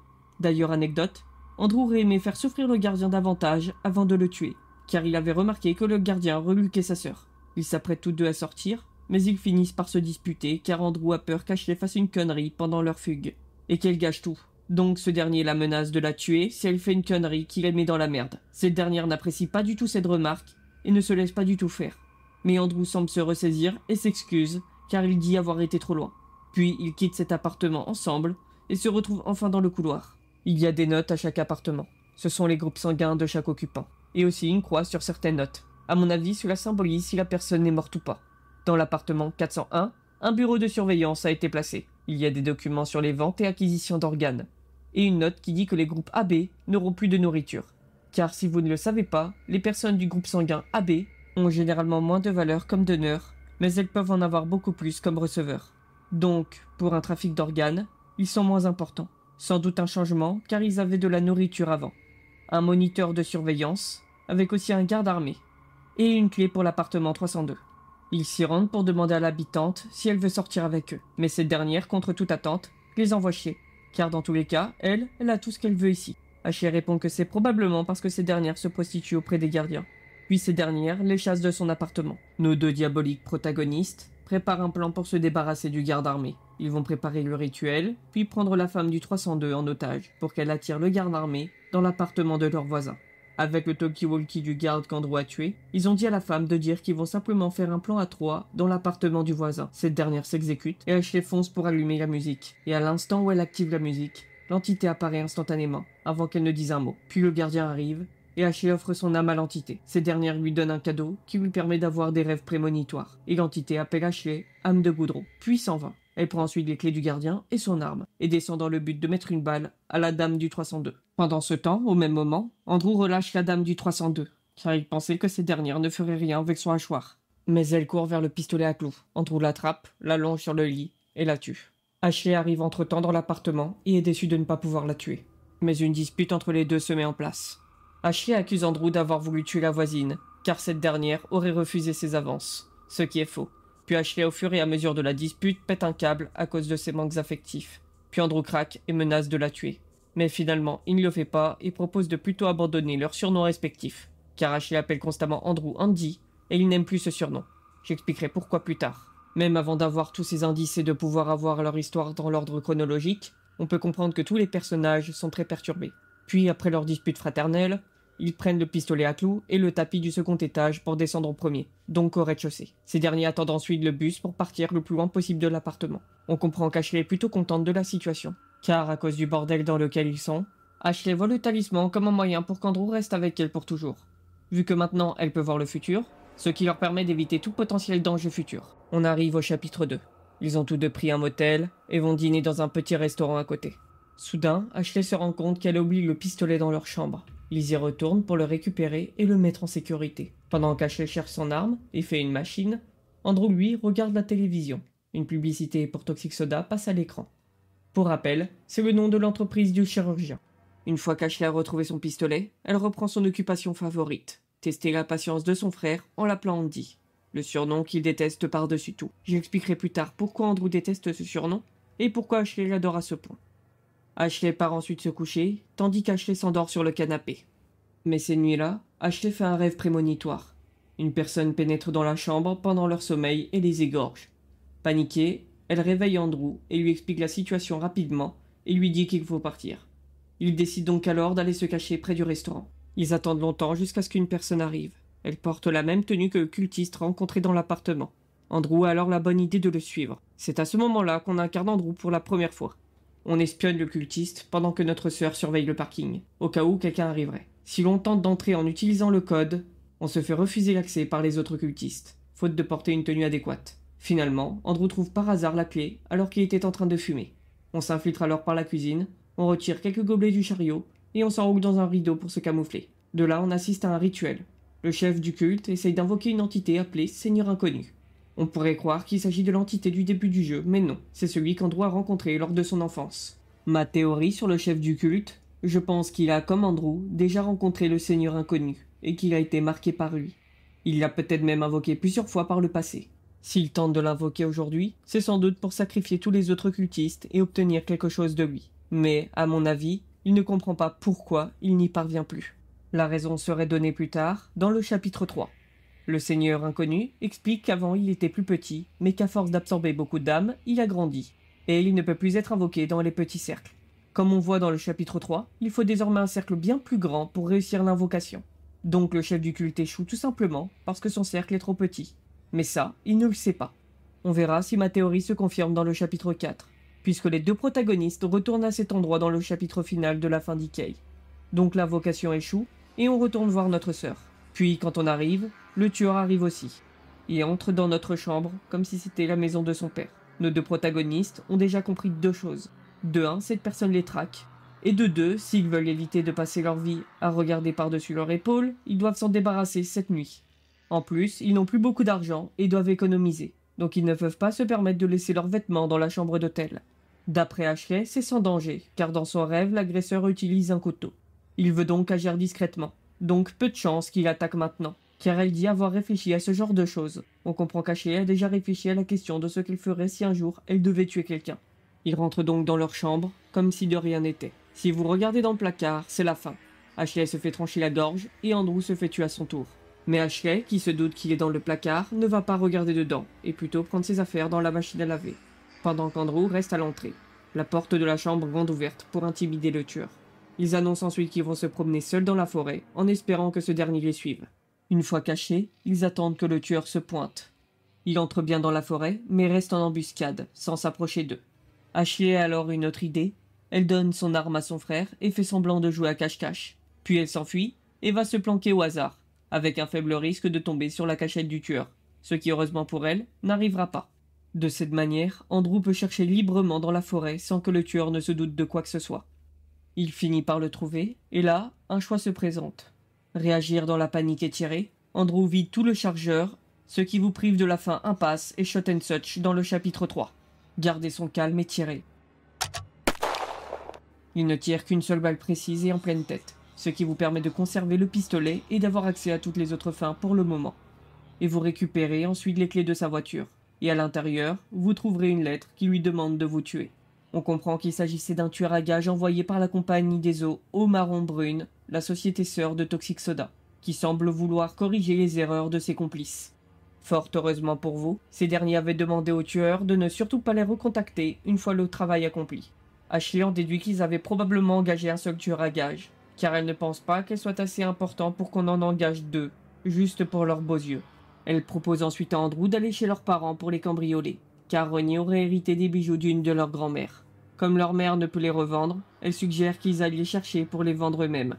Mais à travers leur discussion, on comprend ce qu'Ashley veut vraiment. C'est tuer leurs parents qu'elle déteste profondément. Son frère étant sceptique, elle utilise la technique de l'ancrage. Elle évoque d'abord la possibilité de tuer leurs parents pendant le cambriolage, puis retire cette option, afin que le simple vol paraisse moins dangereux à ses yeux. Andrew dit alors qu'il se souvient de leur nouvelle adresse, car oui, ils ont donné l'adresse à Andrew, mais pas à Ashley. Mais avant de partir, ils se disputent une nouvelle fois, car Ashley insiste encore pour appeler Andrew Andy, et Andrew refuse et s'énerve. Alors, elle lui fait la gueule. Mais pendant qu'elle boude, son âme est transportée dans le monde d'entre deux à cause du talisman, car l'entité vient de convoquer Ashley. Car oui, il y a le monde des humains, le monde des entités et le monde d'entre deux, qui est la séparation entre ces deux mondes. L'entité explique à Ashley que la vision qu'elle a eue était la conséquence du fait qu'elle avait donné une âme humaine, et que, par conséquent, elle avait eu droit à une vision du futur. Si elle veut d'autres visions, elle devrait lui apporter d'autres âmes. Ashley accepte. Puis, elle finit par se réveiller. Ils sont tous deux arrivés chez leurs parents, et Andrew, inquiet de voir qu'Ashley ne se réveillait pas, était à 2 doigts d'aller à l'hôpital. Ils se rendent ensuite à la maison de leurs parents, pas loin de l'endroit où ils se sont garés. Une fois arrivés, ils entrent par le jardin. Ashley ouvre une des fenêtres et ouvre la porte arrière à Andrew, puis il commence à rechercher du butin. Mais rien, ou plutôt pas d'argent liquide. Mais il trouve à la place des certificats de décès les concernant. Mais d'un coup, l'un des 2 parents est rentré. Ashley a envie d'aller lui tirer dessus, mais se calme en se disant qu'il faut qu'il soit en vie pour effectuer la transaction avec l'entité. Et Ronnie a dû remarquer que la porte arrière était ouverte et a demandé s'il y avait quelqu'un. Et Andrew se dévoile et dit être ici, et fait genre que tout est normal, et qu'ils sont juste venus lui rendre visite, et qu'ils ont réussi à rentrer car elle avait oublié de fermer la porte de derrière, et qu'ils voulaient en gros lui faire une surprise. Ashley, elle reste froide et sèche avec sa mère, en tout cas, encore plus qu'avant. On peut comprendre que la rancune s'est grandement installée dans son esprit. Et quand Ronnie leur demande pour le confinement, Andrew esquive la question. Ashley est parti préparer un café, et Andrew explique que non, ils ne sont pas morts dans l'incendie, et que s'ils ont dit qu'ils étaient tous morts à la télé, c'est sans doute pour amener plus de spectateurs. Ce qui peut paraître crédible. Andrew et sa mère ne font que se mentir à tour de rôle. Sauf que Andrew est bien meilleur menteur et comprend que sa mère lui ment, ou voit quand elle esquive les questions. Puis Andrew se propose de préparer le dîner pour eux. On prépare le dîner pour la famille, et pendant que l'on cuisine, Ashley hésite à plusieurs reprises de nous dire quelque chose d'important. Puis quand Andrew en a marre de se taire et lui demande ce qu'elle a, elle lui répond qu'ils doivent tuer leurs parents car elle a besoin d'eux pour recharger le talisman des prémonitions. Puis le père arrive vidé comme un poisson mort. Après le dîner, les 2 jeunes adultes font la vaisselle. Ils discutent en même temps de si oui ou non ils vont tuer leurs parents. Mais leur mère débarque pendant leur discussion et trouve qu'ils commencent potentiellement à être trop proches tous les deux, et leur dit qu'ils vont dormir dans des endroits séparés. Andrew s'endort et fait un cauchemar. Il rêve à peu près à tout et repense même à ce qu'ils ont fait à Nina. Mais pendant qu'il rêve, Ashley essaye de faire de la suggestion subliminale. Pendant que ce dernier dort, elle lui demande de l'aider à tuer leurs parents et de les manger. Bon, c'est sans doute plus une blague qu'une vraie tentative de manipulation. Mais pendant qu'ils discutent tous les deux de manière un peu trop proche, la mère vient car elle veut parler sans Ashley. Mais hélas pour elle, Ashley est déjà là. Puis Ashley commence à menacer sa mère avec le pistolet. Qu'il soit vide ou rempli d'ailleurs. Si vous voulez savoir ce que la mère voulait dire à Andrew, voici la réponse de l'autrice. C'est un élément de l'intrigue modérément intéressant qui met en lumière leur ressemblance. La mère et Andrew ont passé la journée à évaluer la situation. Tous deux sont arrivés à la même conclusion. Le duo part discrètement, et tout le monde fait comme s'ils n'avaient jamais été là. Leurs raisons étaient différentes, car chacun savait des choses que l'autre ignorait. Mais au fond, ils voulaient tous les deux éviter d'attirer l'attention. La mère voulait transmettre ce plan à Andrew, mais elle l'aurait enveloppé dans un discours larmoyant sur les difficultés qu'elle a traversées, et dans un mensonge affirmant qu'elle ne savait pas ce qui s'était passé à l'appartement. Ils auraient ensuite parlé du fait qu'Andrew et Ashley devraient déjà commencer leur propre vie, avec pour sous-texte « disparaissez et ne revenez plus ». Si Andrew faisait semblant d'y croire, il serait parti avec Ashley le lendemain matin et n'aurait plus jamais repris contact avec ses parents. Quant à la raison pour laquelle Ashley ne pouvait pas être présente pendant cette conversation, elle se serait rendue compte que c'est des conneries, ce qui aurait rendu impossible la prétention de la discussion, puisque la mère et Andrew ont besoin de se mentir sur ce qui se passe pour se sentir mieux. Mais comme on voit dans le jeu, la situation dégénère avant que quiconque ait eu le temps de dire quoi que ce soit. À cause de cela, le plan de la mère change pour celui que l'on voit dans le gag Olive Branch. Le peu de bonne volonté qui lui restait envers ces sales gosses a alors été irrémédiablement épuisé. Je parlerai aussi un peu de Olive Branch plus tard. Ashley amène sa mère dans le sous-sol et Andrew amène son père également dans le sous-sol. Il les attache tous les deux. Andrew demande où se trouve la carte bancaire et part retirer de l'argent pendant qu'Ashley commence le rituel. Ensuite, Andrew revient avec une mauvaise nouvelle. La carte bancaire est bloquée car il y a un plafond de retrait. Il détache donc la mère et Andrew demande à Ashley de l'accompagner à l'étage pour qu'elle appelle sa banque et fasse sauter le plafond. Puis elle la redescend et l'attache à nouveau. Vient ensuite la décision qui reste avec les parents et qui part chercher l'argent. Si vous ne faites pas confiance à Andrew, ce dernier ne posera pas les mêmes questions que si vous faites la fin Burial. Vous aurez donc la fin d'Ikei. Car en vérité, Andrew a toujours eu des doutes sur ce qu'il faisait. Et c'est quand sa mère va le mettre face à ses doutes qu'il va soit prendre la décision de les enterrer, soit de les laisser pourrir. Mais vu que dans ce cas de figure, sa mère ne le met pas face à ses doutes, alors il reste avec ses doutes sans prendre la décision de les enterrer ou non. Et donc, ils pourrissent. Par contre, si vous ne faites pas confiance à Andrew mais que vous faites confiance au talisman, Ashley dans tous les cas ne fera pas confiance à son frère, vous partez avec la carte bancaire, laissant Andrew gérer les derniers préparatifs du rituel. Leur mère lui propose une porte de sortie. Elle peut lui trouver un travail pour recommencer une nouvelle vie. Vous avez 2 options, y réfléchir ou refuser. Si vous y réfléchissez, Andrew remettra en question ce qu'il fait. Non pas sur le plan moral, mais sur la direction que prend sa vie et l'avenir qui l'attend. Il refusera de toute façon, mais dans cette option, il remettra aussi en question les agissements de sa sœur. C'est important. car Ashley n'est pas encore partie et elle entend tout. Si vous refusez catégoriquement, cela augmentera la confiance en soi d'Ashley, et il sera plus aimable avec Andrew plus tard. Mais si vous y réfléchissez, elle interprétera mal les paroles d'Andrew et pensera qu'il envisage de la trahir. Il y a 2 fins principales au chapitre 2. La fin d'Ikei qui correspond au fait de laisser les doutes d'Andrew pourrir, la fin Burial qui correspond au fait d'enterrer ses doutes.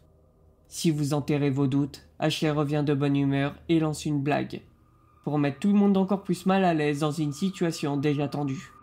Elle invoque ensuite l'entité et sacrifie leurs parents. Ashley, heureuse et satisfaite, présente Andrew à l'entité comme la personne la plus importante à ses yeux. Et c'est cette action qui mène à la fin Burial.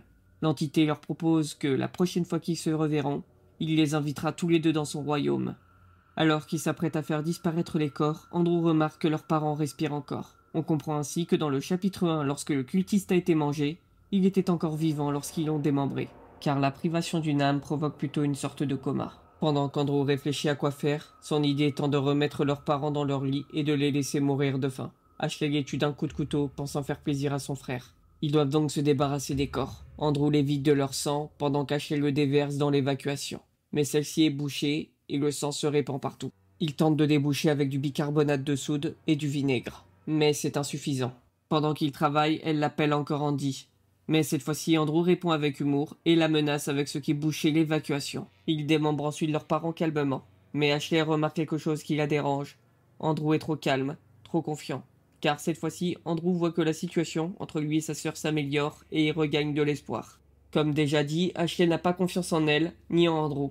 Mais elle a confiance au talisman. Or, elle se dit que si Andrew n'a plus peur du futur, alors le talisman devient inutile. Puisque selon elle, il est censé le protéger de la peur. Elle craint donc qu'Andrew l'abandonne, pensant que la seule raison pour laquelle il reste avec elle est justement le talisman, alors qu'en réalité, il reste simplement parce qu'il l'aime.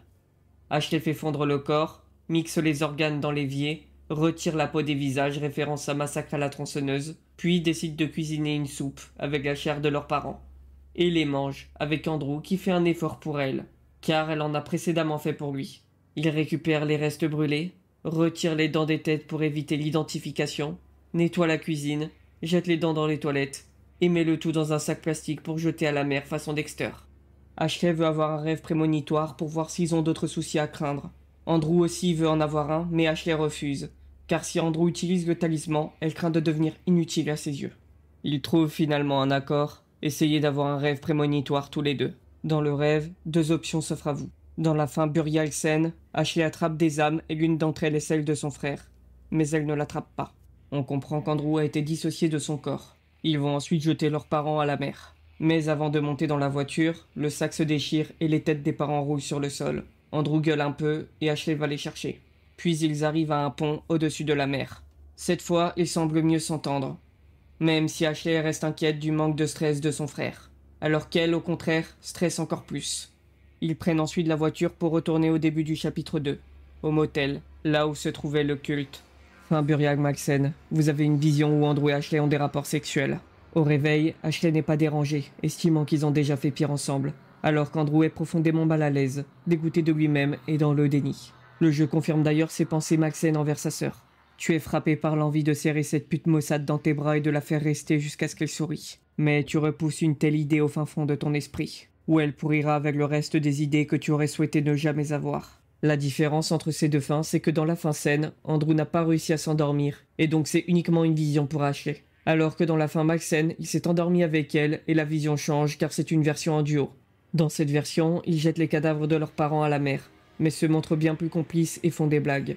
Ashley interprète la situation comme un signe du talisman lui montrant un moyen de garder Andrew près d'elle. La suite de la discussion est similaire à la fin précédente. Et c'est la fin. Pour le moment, car il n'existe pas encore de suite à cette branche. Si par contre vous n'avez pas fait confiance à Andrew, même avec le talisman, ou qu'Andrew a réfléchi à la proposition de ses parents à cause de la peur de ce qu'il va devenir, le déroulement change. Dans le premier cas, Ashley n'aura pas le boost de confiance. Dans le second, elle interprétera mal les paroles d'Andrew. Elle pensera qu'il se sent coincé avec elle, alors que ce qu'il voulait réellement dire, c'est qu'ils n'ont plus vraiment d'issue et qu'il cherche simplement une porte de sortie, qu'il a finalement refusée à cause d'elle, car il ne veut pas l'abandonner. Dans cette configuration, Ashley présente son frère à l'entité comme une personne déloyale et indigne de confiance, ce qui les dirige vers la fin d'Ikei. Andrew vivra cela comme une trahison à son tour. Il découpera alors le corps de ses parents avec dégoût, car la situation s'aggrave et il perd de plus en plus d'espoir en sa sœur. A l'inverse, Ashley sera ravie de voir Andrew au plus mal, car pour elle, cela signifie qu'il aura besoin d'elle. Ensuite, il se débarrasse des corps comme précédemment. Sauf qu'ici, Andrew refuse de manger ses parents avec Ashley. Dans cette fin, il ne fait aucun effort pour la comprendre, car elle n'en fait pas non plus pour lui. Ashley explique que manger des gens est important, car elle a l'impression que ça lui donne de l'énergie. On parlera de ça à la fin. Ashley va ensuite dormir comme la dernière fois. Andrew souhaite avoir une vision, mais elle refuse. Et cette fois, Andrew n'a pas l'idée de proposer une vision partagée, car il se sent moins proche d'elle.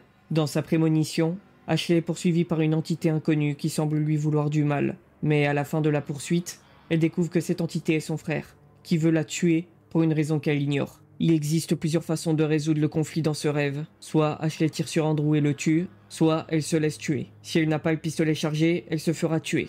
Les deux fins où elle meurt mènent à la véritable fin d'Ikei. La fin où elle tue Andrew mène à la fin impasse ou shot and such. Cela ne change pas la conclusion du chapitre 2, mais oriente différemment le chapitre 3. Au réveil, Ashley est dans le déni. Elle se dit qu'Andy ne pourrait jamais faire ça, mais qu'Andrew, lui, le pourrait. Ils partent alors en direction de la voiture, comme en Burial. Le sac se déchire et les têtes roulent. Sauf que cette fois, Andrew est plus énervé, moins patient et insulte sa sœur qui part les récupérer. Arrivé au niveau du pont, les pensées d'Andrew sont bien plus sombres.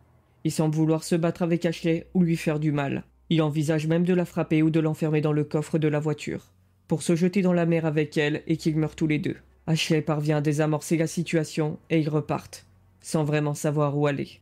Avant de continuer avec le chapitre 3, je vais expliquer cette fameuse fin, Olive Branch.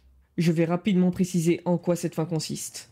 Elle est disponible dans la salle des visions, et on y incarne les personnages au moment où Andrew doit choisir s'il accepte ou non la proposition de ses parents. Il faut savoir que cette fin est à moitié canon. Les actions stupides d'Andrew dans cette fin ne sont pas considérées comme canon. En revanche, ce qui se serait passé s'il avait accepté la proposition de sa mère l'est. En résumé, si Andrew trahissait complètement sa sœur et la tuait alors qu'elle n'avait pas son pistolet chargé, la mère aurait ensuite contacté l'entreprise Toxic Soda pour leur dire que leurs enfants étaient toujours en vie. Ils auraient alors envoyé un second tueur à gages pour terminer le travail. Autrement dit, la mère avait l'intention de trahir Andrew. Il n'était simplement pas assez naïf pour tomber dans le piège. En revanche, si sa sœur avait eu le pistolet chargé, elle aurait tué son frère puis ses parents avant de retourner l'arme contre elle et se suicider. Vous arrivez donc sur la route d'Ikei Impasse et Shot and Such. À force de conduire, nos deux protagonistes atteignent une station-service pour acheter le journal et de la nourriture. Mauvais timing, des agents de police entrent dans la station. Andrew tente de rester calme et fait comme si de rien n'était en attendant sa sœur. Mais sans vraiment le vouloir, il attire un peu l'attention des policiers. Pour vous dédouaner, vous pouvez soit dire que vous avez mal au ventre, ce qui ne passe pas très bien et les rend encore plus soupçonneux, soit inventer un rendez-vous amoureux. Mais dans ce cas, Ashley vous troll. Dans les deux cas, après un tel fiasco, Andrew préférera attendre que les agents repartent. En attendant, il se cache dans la forêt. Andrew demande alors un peu de tranquillité à sa sœur pour réfléchir, mais Ashley le prendra comme une mise à l'écart. Leur dispute repart, notamment parce qu'Ashley insiste pour appeler Andrew Andy. Ils continuent ainsi jusqu'à ce que la police s'éloigne. Ensuite, ils décident de dormir dans leur voiture. Une fois endormi, Andrew en profite pour lui voler le talisman et l'utiliser malgré tout. Ça marche. Mais seulement à moitié.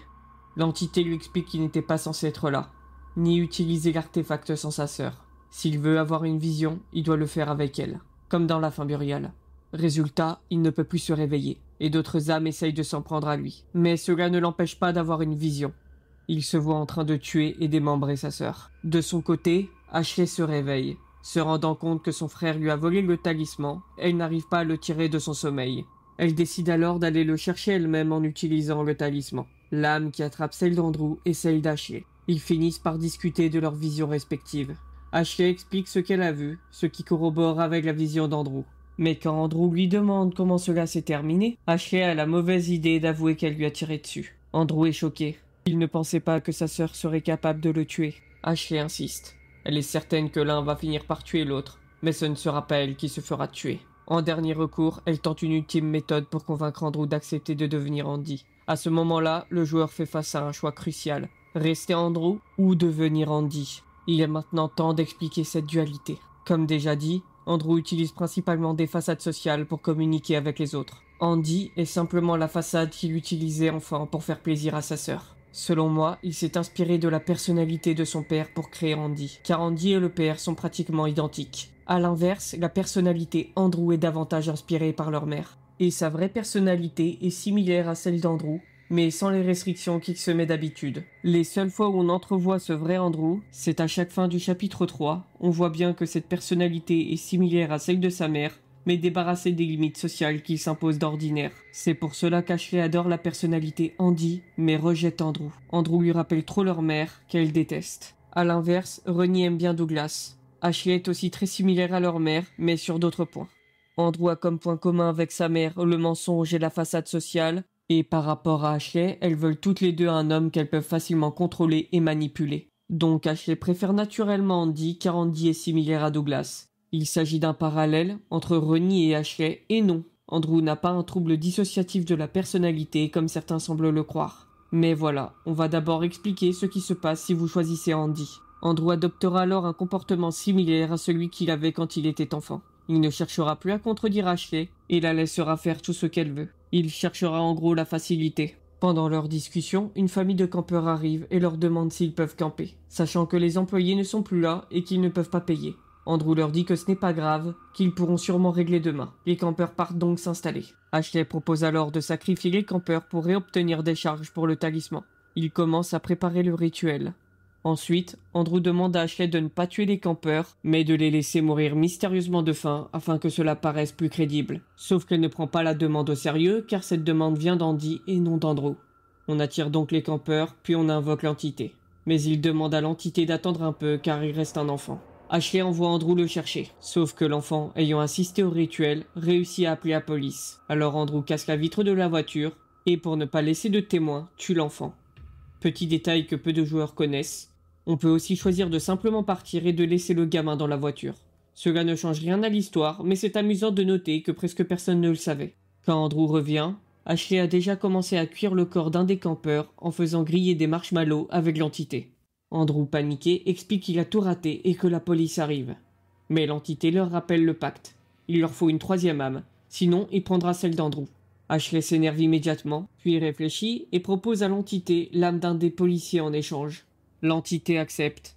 Puis il propose aussi l'âme de tous les policiers et en échange il ouvre un portail vers son royaume. Elle accepte.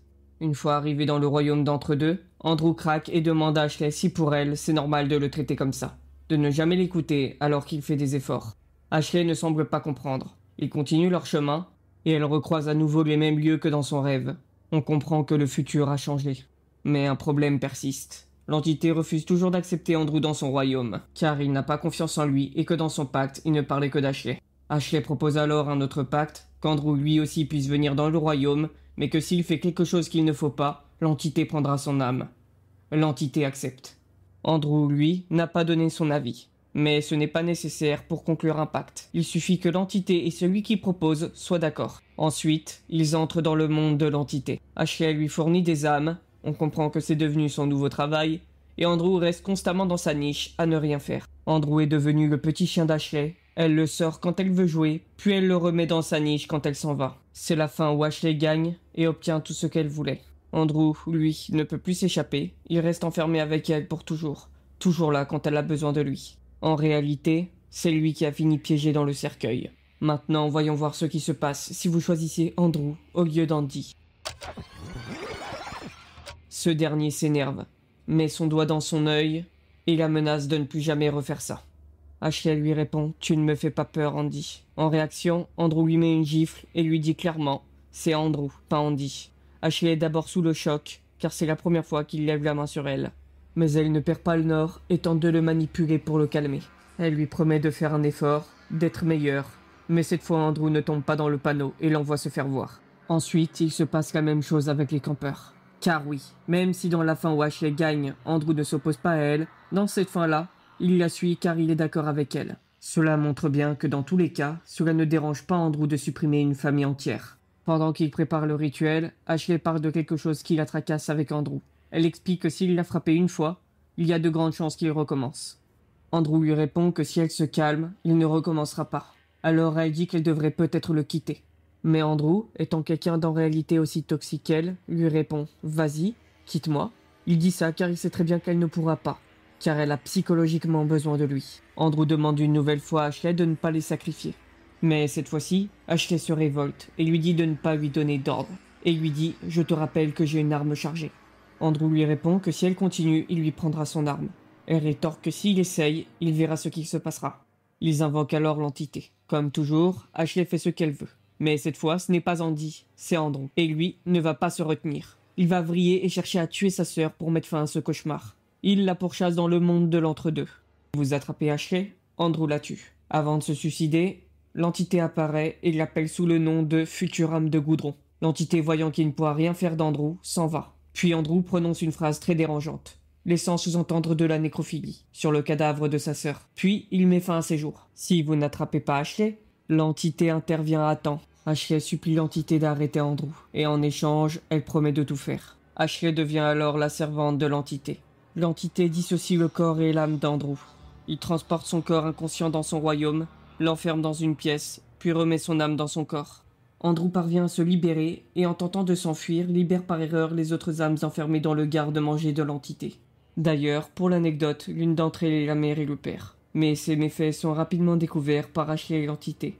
Ce dernier veut le tuer, mais Ashley le supplie de ne pas le faire, et de les laisser partir, puisque les âmes sont toujours présentes. L'entité accepte, mais il bannit Andrew de son royaume. Cependant, Andrew refuse de bouger.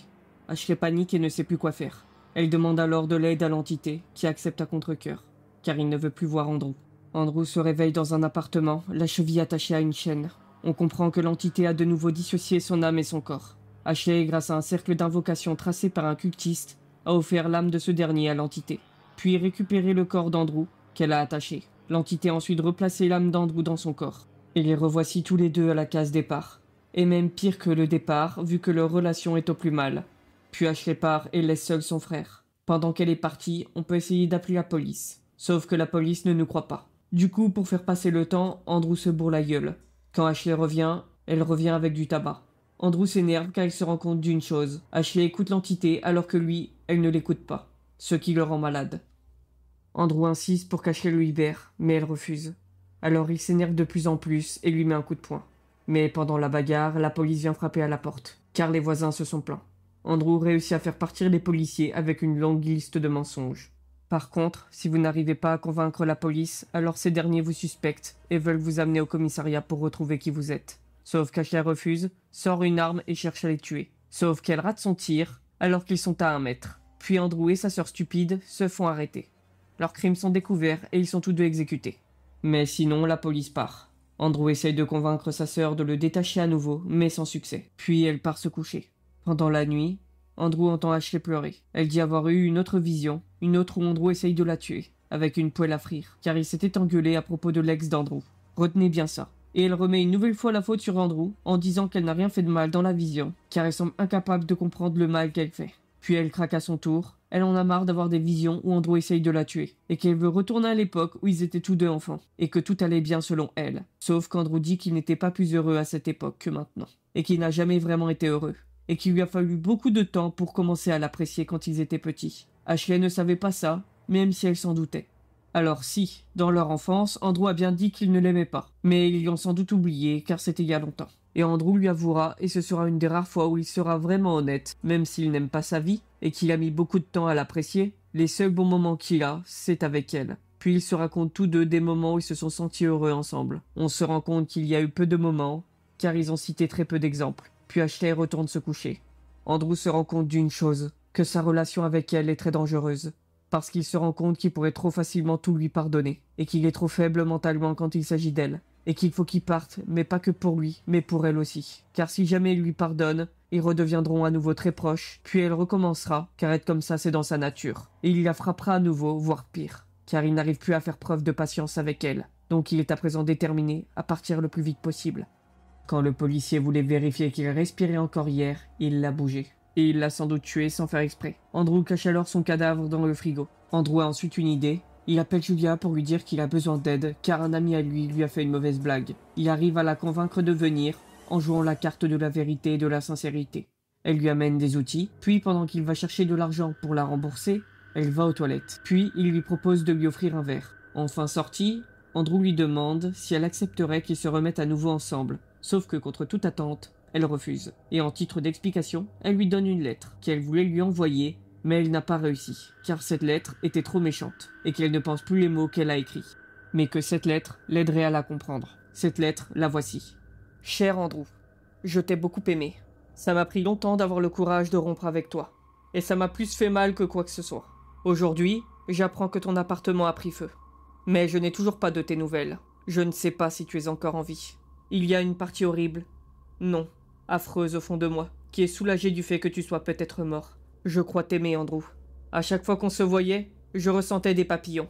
Même après avoir été ensemble pendant si longtemps, mon cœur battait à la chamade à chaque conversation. Je pensais être nerveuse car je t'aimais plus que tout.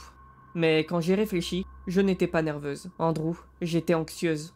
Ce n'était pas des papillons, c'était chaque partie de mon corps me hurlant de m'éloigner le plus possible de toi. Tu dis tout ce qu'il faut, mais tu n'en penses pas un mot. Au lieu de ton cœur, il n'y a que quelque chose de froid et de mort. Tu arrivais bien à le cacher. Ou peut-être était-ce moi qui voulais pas voir la vérité en face. Dans tous les cas, nos chemins ont divergé, et ils ne se recroiseront plus jamais. Si tu es mort, j'espère que tu es au paradis avec Nina. Mais si tu es en vie, j'espère que tu pourriras en enfer avec Ashley. Tu ne m'as jamais protégé, et je ne te pleurerai pas. Plus jamais tienne. Julia. Bah ok, c'est un peu bête, car j'ai vraiment essayé de l'aimer. Ah, peu importe. Mais Andrew n'est pas ce que l'on pourrait appeler choqué par le contenu de la lettre. Et il la jette à la poubelle en mode « Oh, c'est dommage, j'ai vraiment essayé pourtant ». Puis il croise un ami à lui du lycée, et il voulait lui demander s'il pouvait aller quelques jours chez lui. Sauf que Andrew n'a pas réussi à lui demander. Probablement parce qu'il s'est rendu compte que ça ne servirait à rien. Et qu'il va dans tous les cas penser tout le temps à Ashley.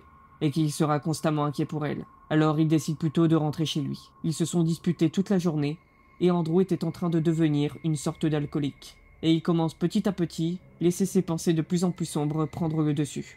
Ses fantasmes sur sa propre sœur. Et d'ailleurs, Andrew confirmera bien que comme lui, sa mère est une façade de gentillesse. Sauf que lui a vu clair dans son jeu, et elle non. Et il se sent fier de ça, de l'avoir battu à son propre jeu. Le lendemain, Andrew prépare son plan pour pouvoir partir avec Ashley. Car il a trouvé la carte d'identité de Carl, la personne qui vivait ici avant. Sauf qu'une fois que tout le plan est prêt, l'énième et ultime dispute se produit. Ashley, en nettoyant la salle de bain, a remarqué un tampon dans la salle de bain. En fait, c'est celui de Julia quand elle était passée aider Andrew. Ashley va à nouveau piquer une crise de jalousie. Et cette dispute va partir très vite et très loin. Car cette fois, Ashley va demander à Andrew de tuer Julia. Mais il va refuser. D'habitude, c'est Andrew qui désamorce les situations, sauf que cette fois, il ne le fait pas. Et il met même de l'huile sur le feu, en empirant la situation car il en a marre. Et au moment où il craque, Ashley dira « Tu vois là, il est là, le vrai toi, j'en étais sûr. » Car oui, pour la première fois de sa vie, Andrew montre vraiment à sa sœur qui il est vraiment, quand il ne se cache plus derrière un masque social, et qu'il fait simplement ce qu'il veut réellement, sans penser aux conséquences, quand il laisse libre cours à ses tocs agressifs, et qu'il arrête simplement de se retenir. Ensuite, Andrew va tabasser sa sœur jusqu'au sang. Andrew pensait la tuer ici, mais il n'a pas pu. Andrew lui demandera pour quelle raison il ne la tuerait pas ici, et à quoi elle lui sert. Une référence au chapitre 1. Et comme réponse, Ashley lui dit qu'elle sait faire des cookies d'avoine. Andrew croit vraiment rêver en entendant ça. C'est vraiment ça sa réponse. Après tout ce temps passé ensemble, c'est vraiment la seule chose qu'elle trouve à dire. Mais il comprend que si elle dit ça, c'est aussi parce qu'elle est à bout, et ne sait simplement pas quoi dire d'autre. Alors il prend une bouteille d'alcool, et va picoler, et elle prépare les cookies. Andrew s'endort et fait un rêve étrange qui est une métaphore du contrôle qu'Ashley sur sa vie. Ensuite, Ashley le réveille et commence à le chauffer. Là, elle tente le tout pour le tout, car à ce stade, elle ne sait plus quoi faire et a peur. Car à cause de ce qu'il a dit hier, elle pense que pour le garder, elle doit avoir des relations sexuelles avec lui. Mais cette fois, Andrew refuse ses avances. Puis elle insiste, et lui ordonne de boire plus et encore plus, histoire qu'il soit dans un état second. Ensuite, il dira lui-même qu'il ne voit pas pourquoi elle fait ça, car ça se voit qu'elle n'en a même pas envie, mais il finit par le faire. Le lendemain, Andrew a récupéré et est très énervé contre elle, car on peut le dire, elle l'a d'une certaine manière violée. Ah, je vais vraiment avoir des problèmes avec YouTube à cause de ces vidéos, bordel. Bon, reprenons. Andrew prend le pistolet d'Ashley pendant qu'elle dort, et part réfléchir sur quoi faire.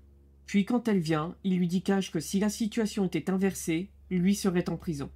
Puis leur discussion part à nouveau en dispute, et Andrew prend le pistolet et le pointe sur la tête d'Ashley, et lui dit de partir et de ne plus jamais revenir. Sauf qu'elle refuse.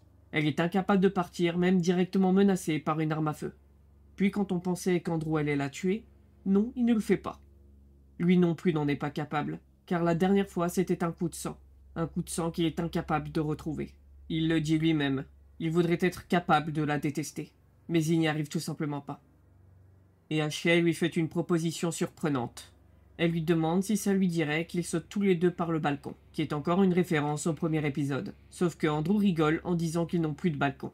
Elle lui répond, bah par la fenêtre alors. Alors vu qu'ils sont incapables de vivre ensemble, ou même séparés, ils se suicident tous les deux. En fait, c'est une des rares fois où Ashley fera un truc qu'elle ne veut pas faire pour Andrew, car elle ne veut pas mourir. Mais elle le fera quand même, car dans tous les cas, elle ne peut pas continuer à exister sans lui, car elle n'a connu que lui, et c'est la fin, impasse. Il existe une alternative. Si vous avez trouvé la bague de fiançailles dans la forêt à côté de la station-service, alors une autre fin nommée Shot and Such apparaît. Si vous décidez de ne pas jeter la bague à la poubelle quand vous vous retrouvez dans l'appartement, alors dans ce cas, comme solution de secours, Andrew demandera en mariage Ashley. Et cela sera possible grâce à la carte d'identité de Carl. Ils déménageront tous les deux par la suite dans un appartement miteux, où Andrew est devenu un alcoolique qui bat littéralement sa femme, comme son grand-père. Un nouveau parallèle entre les personnages. Ashley est tombée enceinte, puis ensuite elle se fait avorter. Et voici la conclusion de cette fin par le narrateur. Comment t'as fait pour te foirer aussi gravement? Non seulement tu n'as rien accompli, mais tu n'as même pas réussi à mettre un terme à tout ce n'importe quoi. Ta relation reste un bordel sans nom, tous tes crimes restent sans justice, tu n'as aucun contrôle sur ta vie, et ton caractère porte une similitude frappante à celle d'un ver de terre. Quel grand chambardement pour finir exactement là où tu as commencé. Seul le canapé a l'air différent, car c'est là-dessus qu'elle ouvre les jambes et fait semblant de t'apprécier. Elle s'agrippe à toi jusqu'au sang, et tu te dis que c'est qu'un kink. Mais au fond, tu sais très bien qu'elle essaye de te rendre une partie de la douleur que tu lui causes. Tu l'aimes assez pour savoir cela, mais tu la détestes trop pour en avoir quoi que ce soit à foutre. Peu importe, c'est là que le courant t'a emmené. Au moins, les jours où tu ne la détestes pas, elle est en sécurité dans tes bras. Elle reste une sale gamine irrespectueuse, égoïste, sans confiance en soi et bien conne.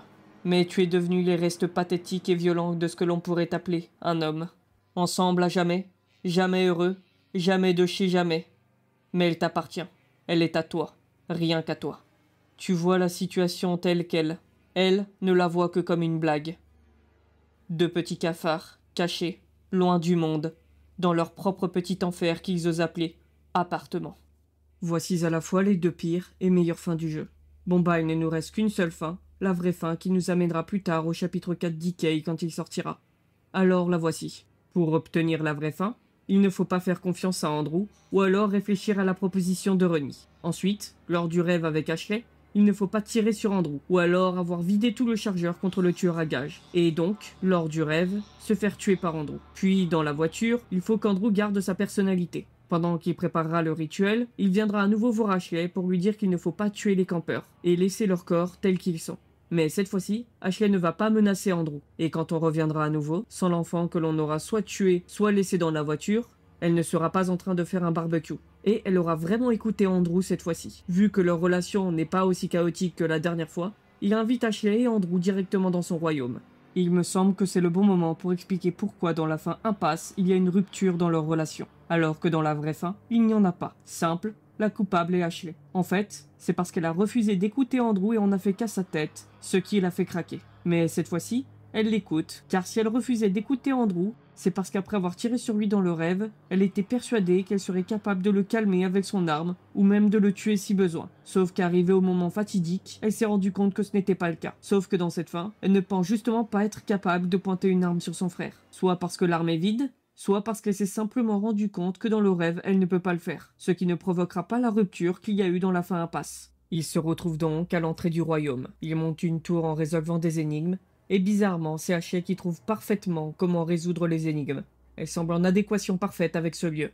Une fois arrivée en haut, Ashley dit à Andrew qu'elle aimerait bien rester ici, puis il débat avec elle pour savoir si c'est une bonne ou une mauvaise idée. Mais après, sous couvert d'humour, elle fera des avances à Andrew, puis elle dira que si elle fait ça, c'est juste parce qu'il ne va pas très bien en ce moment. En vérité, Andrew en a envie, mais s'il refuse, c'est surtout que même s'il en a envie, paradoxalement, ça le dégoûte. Et qu'il pense aussi à ce que les autres pourraient penser. Et donc il préfère éviter à nouveau les conséquences. Même si ça ne l'empêchera pas de l'embrasser. Ensuite, ils résolvent l'énigme au sommet de la tour, et un portail s'ouvre. Ils mènent directement au royaume de l'entité. Ils vont ensuite se coucher et discutent tous les deux. Andrew explique qu'il ne faut pas faire confiance à l'entité et qu'elle cherche évidemment quelque chose, alors qu'Ashley voit l'entité comme son amie. Ils ont une légère dispute à ce sujet. Le lendemain, Ashley doit rendre un service à l'entité. Mais avant de rendre ce service, ils vont explorer un peu les environs. En fouillant la chambre de l'entité, ils y trouvent un cadavre. On en reparlera un peu plus tard. Et ils découvrent aussi des jetons en forme d'œil, avec une note, possiblement âme de goudron. Et dans cette vision se trouve ce que nous savons actuellement du chirurgien. On comprend que le chirurgien, comme Ashley, est une âme de goudron. On en reparlera après. Ensuite, pour le service que doit rendre Ashley à l'entité, il exige d'être seul avec elle. Avant de repartir, Andrew demande à Ashley de ne surtout pas accepter le moindre marché que pourrait lui proposer l'entité. L'entité demande alors de l'aide à Ashley, vu qu'il ne peut accéder au monde des humains. En gros, quand la demande est infructueuse, il invoque Ashley, qui le réinvoque à son tour dans le monde des humains. Et ensuite, elle offre l'âme de la personne qui, à la base, avait invoqué l'entité, si la visite est infructueuse. Elle apprend aussi que pour que l'entité puisse voler une âme humaine, elle doit forcément le faire avec un pacte, donc elle ne peut pas prendre une âme comme ça. Par exemple, si Ashley l'invoque, alors seule la personne qui l'a invoquée peut passer un pacte avec elle. Et il faut que la personne propose son âme ou l'âme d'une autre personne. Ou alors que l'entité voit au travers d'un pacte une faille permettant de prendre une âme. Exemple dans le chapitre 1, quand le cultiste demande à l'entité de le faire sortir d'ici, alors l'entité peut prendre son âme pour le faire sortir d'ici. Aussi, petit détail, alors qu'Ashley pouvait avoir une seconde âme, elle refusera, car la fille à qui elle vient de prendre son âme possède un cochon d'Inde. Et si elle prend l'âme à l'autre personne, il n'y aura plus personne pour nourrir le cochon d'Inde et il mourra. Et l'entité explique que dans tous les cas, elle ne veut pas de l'âme d'un animal, car leur âme se conserve très mal. Puis quand elle eut terminé, l'entité essaye de la monter contre son frère. Elle lui dit qu'Andrew n'est pas quelqu'un en qui elle peut avoir confiance, car quand il voulait prédire le futur, il vit Andrew détruire le talisman.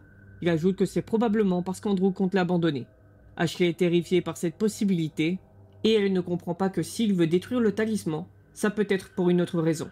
Ensuite, en retournant dans la chambre, on peut lire les notes d'Andrew et ce qu'il a découvert sur les âmes. Donc, voici ce que l'on sait. L'entité confirme qu'elle possédait un corps humain, car le squelette dans son lit est son ancien corps. En plus, elle confirmera à Ashley, alors qu'elle travaillait à collecter des âmes pour lui, qu'elle n'appartient plus au monde des humains. Donc, à un moment, elle était humaine. Et vu l'apparence d'une âme de goudron, on peut être sûr qu'Ashley est en train de lentement évoluer pour devenir à son tour une entité. Et c'est pour ça que l'entité s'intéresse à elle. Son objectif est de réussir à créer un contrat avec elle pour qu'elle devienne son serviteur, ce qui lui permettrait, après son ascension, de garder le contrôle sur elle, même si elle devenait plus forte que lui. Alors il obtient le pouvoir d'une autre entité, encore plus puissante que lui. Et ça, Andrew semble être à deux doigts de le comprendre. Et l'entité semble vouloir faire ça avec d'autres potentielles âmes de goudron. On sait que la transformation en entité est liée d'une quelconque manière au cannibalisme, ce qui explique aussi pourquoi Ashley aime tant le cannibalisme. Puis, après qu'elle ait lu ça, une nouvelle dispute éclate entre eux. En fait, ils se reprochent à nouveau tout ce qu'ils ont l'un contre l'autre, se lançant leur rancune à la figure. Mais leur dispute ira un peu trop loin, quand Andrew lui reprochera d'être une tarée qui veut avoir des relations sexuelles avec lui. Cocasse de sa part. Ensuite, Ashley en réponse le gifle. Ça fait 1-1. Andrew est alors parti s'isoler dans le garde-manger pour réfléchir. C'est là que l'entité est apparue, pour lui exiger quelque chose. Elle veut qu'il aille chercher des âmes dans le monde d'entre-deux. Il n'a pas le choix, car lorsqu'il est rentré dans le royaume avec sa sœur, la condition était leur coopération. Il doit donc obéir. Mais Andrew est plus malin qu'il n'y paraît. Il a dit à l'entité qu'après avoir accompli sa mission, ils seront quittes. Il prend aussi soin de vérifier qu'il n'y a pas de piège. Il demande par exemple si les objets fournis pour la mission ont un coût, et si l'entité pourra le réinvoquer sans conséquence. Andrew pense, sur le moment, avoir été plus malin que l'entité. Mais en réalité, je pense que ce n'est pas le cas. Je crois que l'entité voulait surtout le tester. Elle voulait savoir si Andrew pouvait devenir un ennemi potentiel après la vision qu'elle a eue. Et sans s'en rendre compte, Andrew a confirmé ses craintes par son scepticisme et sa méfiance. On part alors dans le monde d'entre-deux, sans Ashley, resté endormi. Une fois arrivé, on cherche les âmes demandées. On découvre un cercle d'invocation, plusieurs cadavres et une âme errante. Après l'avoir capturée dans une bouteille, on contacte l'entité. Sauf que ce n'est pas celle à laquelle on est habitué. C'est l'entité qu'Andrew avait invoquée par accident quand il était petit, le Seigneur Inconnu. Ce dernier se demande qui est l'humain qu'il a invoqué. Il ne se souvient pas de lui, mais remarque qu'il l'a marqué par le passé. Pour comprendre qui il est, il fouille son esprit, comme il l'avait fait autrefois. C'est ainsi qu'il finit par découvrir la vérité qu'Andrew avait réussi à lui cacher pendant si longtemps, sa sœur. L'entité comprend qu'elle est devenue une âme de goudron et lui demande où elle est. Andrew prétend avoir coupé les ponts avec elle, l'entité découvre le contraire. La fin du jeu nous permet de mieux comprendre Andrew. On apprend explicitement qu'il souffre de tocs agressifs et sexuels, ou encore d'avoir eu le désir de violer sa sœur. Mais toutes ces pensées le dérangent profondément, et il les contrôle de moins en moins à cause de l'environnement dans lequel il évolue. Andrew reconnaît que son grand désir est de protéger sa sœur.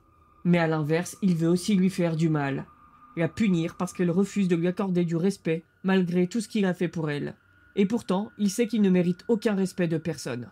Andrew est une personne ambivalente. Il entretient une véritable relation amour-haine avec sa sœur. Alors, l'entité lui propose son aide. Elle lui dit qu'elle peut le réparer, entrer dans son esprit, effacer ses pensées indésirables et supprimer ses tocs et son ambivalence. Ironie du sort, alors qu'Andrew n'a cessé de répéter à Ashley de ne jamais passer de pacte avec l'entité, lui fidèle à ses contradictions, finit par en conclure un. Andrew est typiquement le genre de personne qui pourrait dire « fais ce que je dis, pas ce que je fais ». Mais il trouve en l'entité une forme de réconfort et comprend pourquoi les humains finissent par pactiser avec elle. L'entité ouvre alors un portail vers une destination inconnue. Andrew la franchit. Et c'est ainsi que s'achève le chapitre 3. En conclusion, je dirais qu'ils sont tous deux des marginaux. Ils ne le sont pas devenus, ils l'ont été dès leur naissance. Ils ont grandi ensemble et se sont très vite coupés du reste du monde, car ils se sentaient incompris et rejetés par les autres, chacun pour des raisons différentes. Pour Ashley, cela remonte à sa naissance. Elle n'a pas reçu d'éducation. Je pense personnellement que les problèmes psychiatriques qu'ils ont tous les deux viennent justement de l'environnement dans lequel ils ont grandi. Ils auraient probablement été normaux s'ils avaient grandi dans une famille normale tous les deux. En plus, ils avaient une mère abusive et manipulatrice, ce qui empire la situation. Ashley n'était pas une âme de goudron en étant petite, probablement une âme de suie comme son frère. Sauf qu'elle a fini par devenir de plus en plus folle et violente. Tout cela, ajouté à ce qu'ils ont vécu dans leur adolescence, les a conduits à grandir seuls, coupés du reste du monde. Leur histoire et leur thème central, c'est justement eux contre les autres. Un monde qui les a rejetés et qu'en retour ils ont rejeté. En réalité, tous leurs choix et leurs actions, même si elles ne sont en aucun cas excusables, ne sont que la construction logique de ce qu'ils allaient devenir, que ce soit dans leurs relations entre eux ou dans leur rapport aux autres. Ils n'aiment personne, et parce qu'ils n'aiment personne, ils ne peuvent pas non plus s'aimer eux-mêmes. Ils finissent donc par se détester. Car quand on en vient à détester l'humanité entière, on finit inévitablement par se détester soi-même. Et comment, dans ces conditions, espérer avoir une vie normale et heureuse quand on devient mauvais? C'est un peu ce que le jeu nous raconte, à travers ses multiples critiques de la société. Le but d'Andrew était en vérité simplement de réussir à être normal. Celui d'Ashley était de trouver quelqu'un qui ne l'abandonnerait jamais.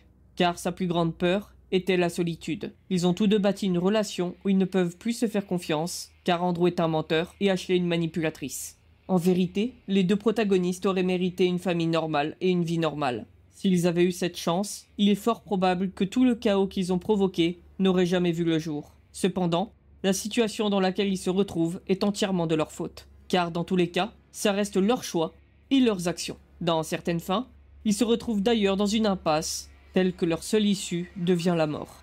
Voilà, la vidéo est terminée. J'espère qu'elle vous a plu et que vous ne l'avez pas trouvée trop longue.